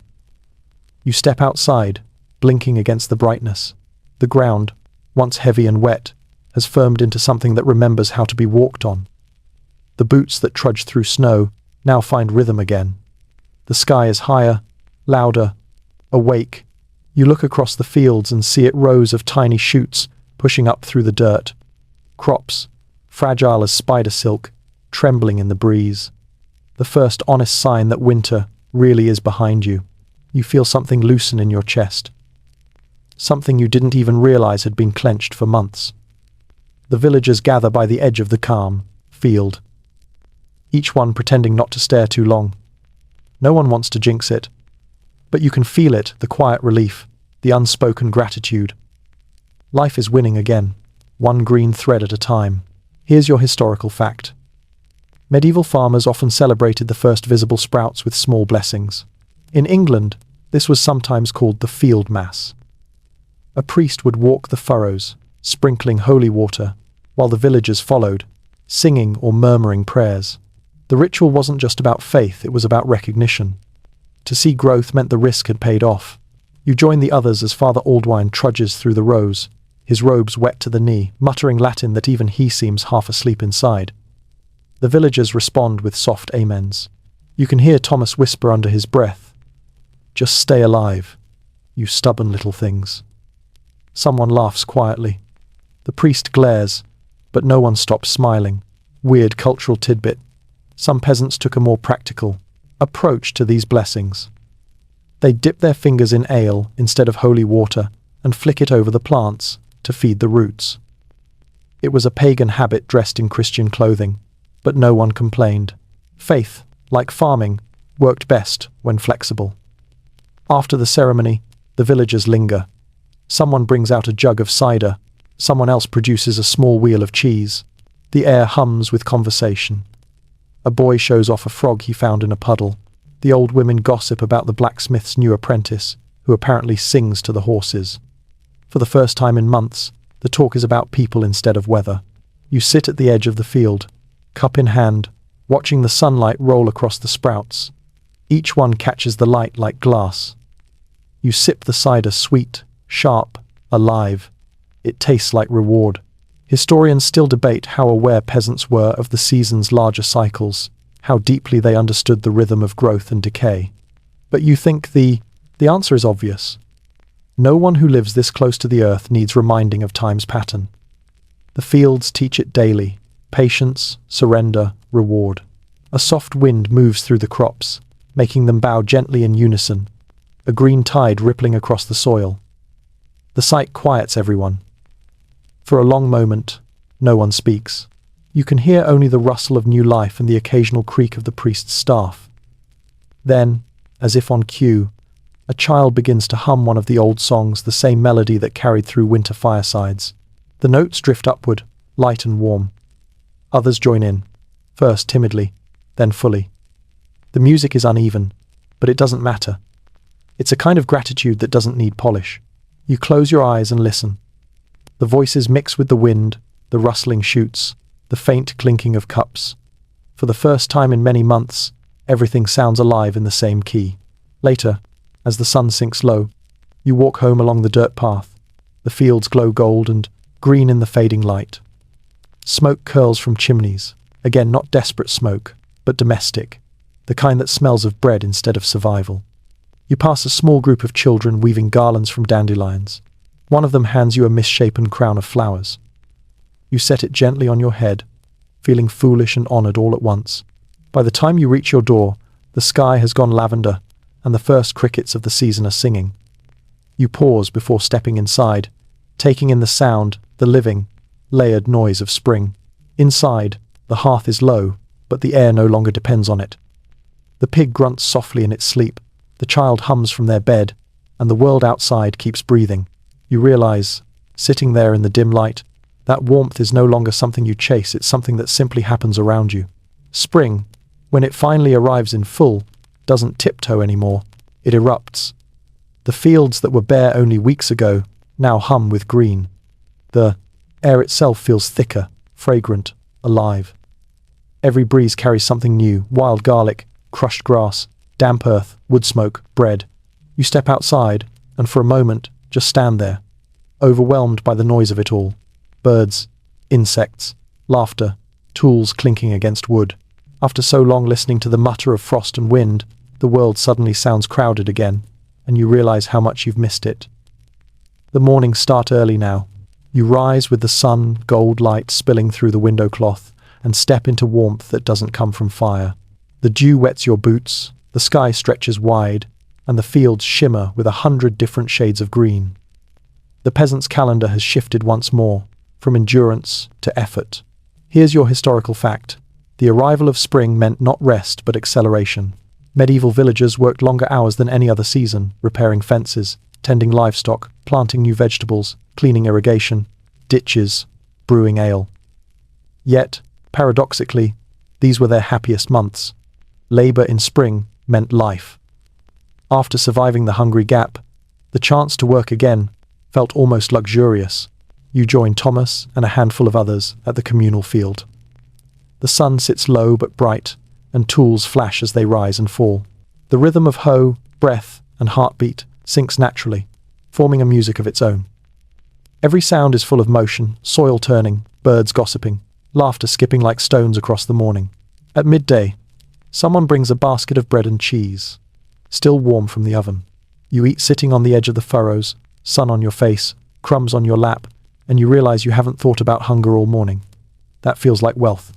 Weird cultural tidbit. In some regions, peasants celebrated Plough Monday each spring, a festival where men would drag a decorated plough through the village, while women carried ribbons and bread. The tradition was half prayer, half parody. People believed the plough had to taste the earth again before work could begin. In some places, they even collected small coins to bribe the soil for a generous harvest. You smile thinking about it. If you had a coin to spare, you'd bribe the land yourself. It's been a patient partner this year. The days lengthen, the evenings stretch golden and soft. After work, villagers gather outside instead of around the hearth. They sit in doorways, shelling peas, mending clothes, trading gossip while the sky burns down to pink.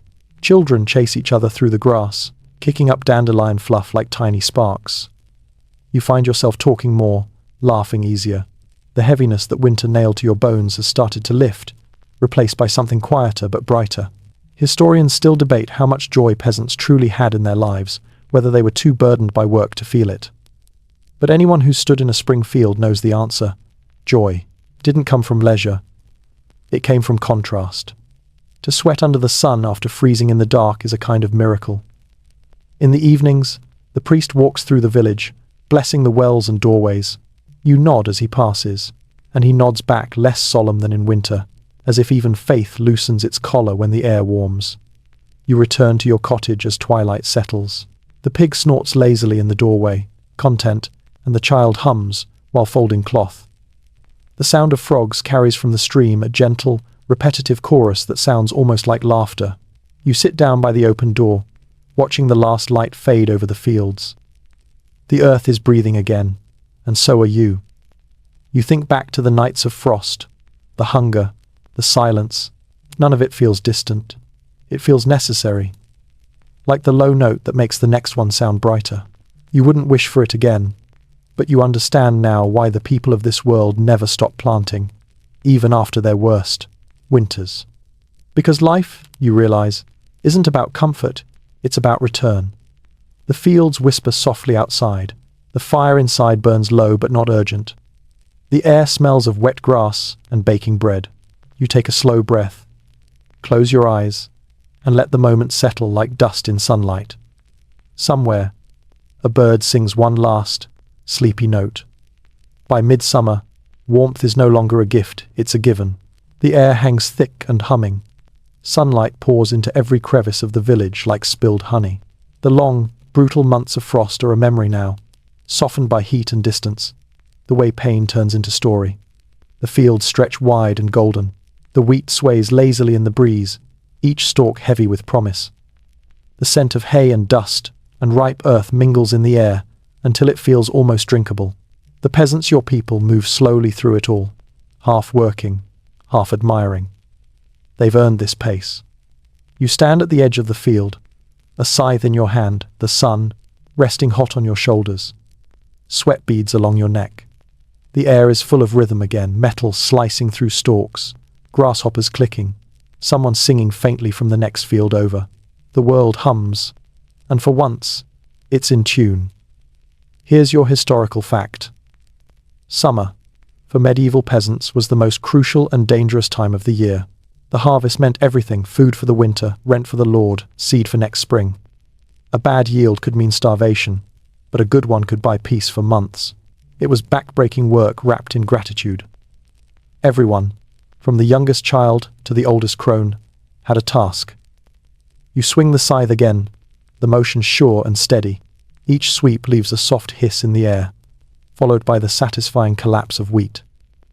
The smell of crushed grain rises around you, sweet and warm, like the memory of bread before it's even baked.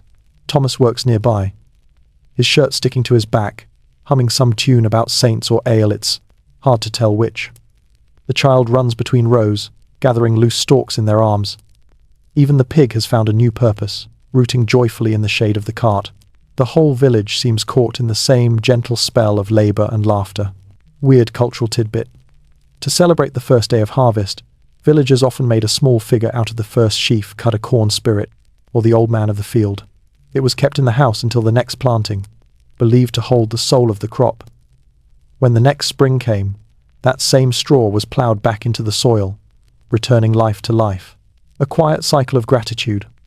You cut another row and rest your scythe against the ground, leaning on it. The heat is dizzying now, but pleasant. You take a long drink from the clay jug of ale, at your feet warm, flat, and perfect. The horizon wavers in the distance, shimmering like something half imagined. You close your eyes and hear the field breathing around you. Historians still debate how peasants measured happiness. Was it feasting, faith, freedom from frostbite? But sitting here, sweat drying on your skin, surrounded by laughter, you suspect it was something simpler.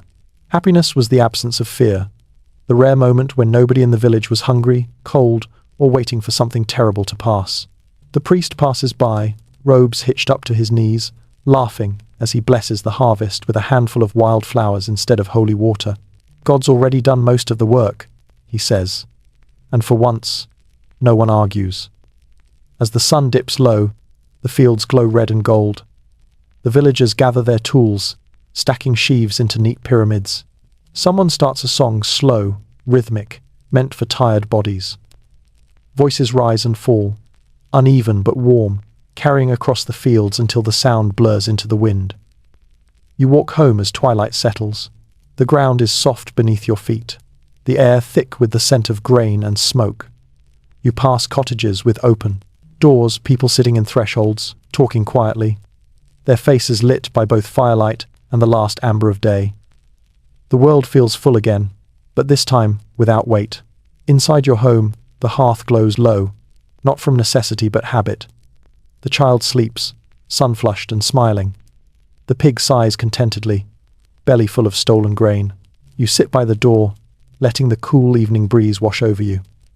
You think about how the year has turned from frost to fire, silence to song. How you've burned through one season only to grow into the next. You realize that warmth, the thing that once defined survival, is no longer something you chase, it's something you carry. In calloused hands, in shared stories, in the memory of fires kept alive long after the wood was gone. You take one last look outside. The moon rises over the fields, pale and round, casting a soft sheen over the wheat. The stalks sway slowly in the night breeze, whispering the same secret they've whispered for centuries. You made it. And you have. The cold will come again, as it always does. But now you know how to meet it, not with fear, but with the quiet confidence of someone who's learned how to build warmth out of thin air. You close your eyes, the sounds of night blending softly, the distant hum of frogs, the creak of the cooling earth, the faint crackle of the fire beside you. Your body relaxes, your breathing slows. The story, for now, is done. The year settles around you like a soft blanket. The hard edges of memory ice, hunger, the ache of cold blur into gentler shapes. You can still feel them, faintly, like echoes under your skin, but they no longer hurt. They simply remind you that you've lived. Outside, the world breathes in long, slow rhythms. The wind drifts through the fields, stirring the wheat in silver ripples. The night hums, steady and low, a lullaby older than language. Somewhere, a dog barks once, then falls silent. The stars hang bright and unblinking above the thatch, as if keeping watch over everything that has endured. You sit by the fading fire, eyes half closed, feeling the heat on your face, the cool air on your back. It's the perfect balance, warmth and chill in conversation, not in conflict.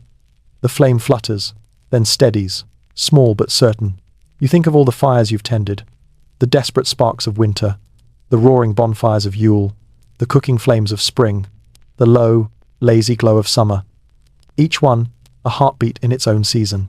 Each one proof that light can be coaxed from the dark if you're patient enough. The house creaks softly. The child sighs in sleep. The air smells of ash and grain and quiet triumph. You rest your head against the wall and let the world slow to a drowsy hum. The fields outside sway gently in the moonlight, whispering promises you're too tired to answer. It doesn't matter. You've already kept your part to endure, to tend, to warm.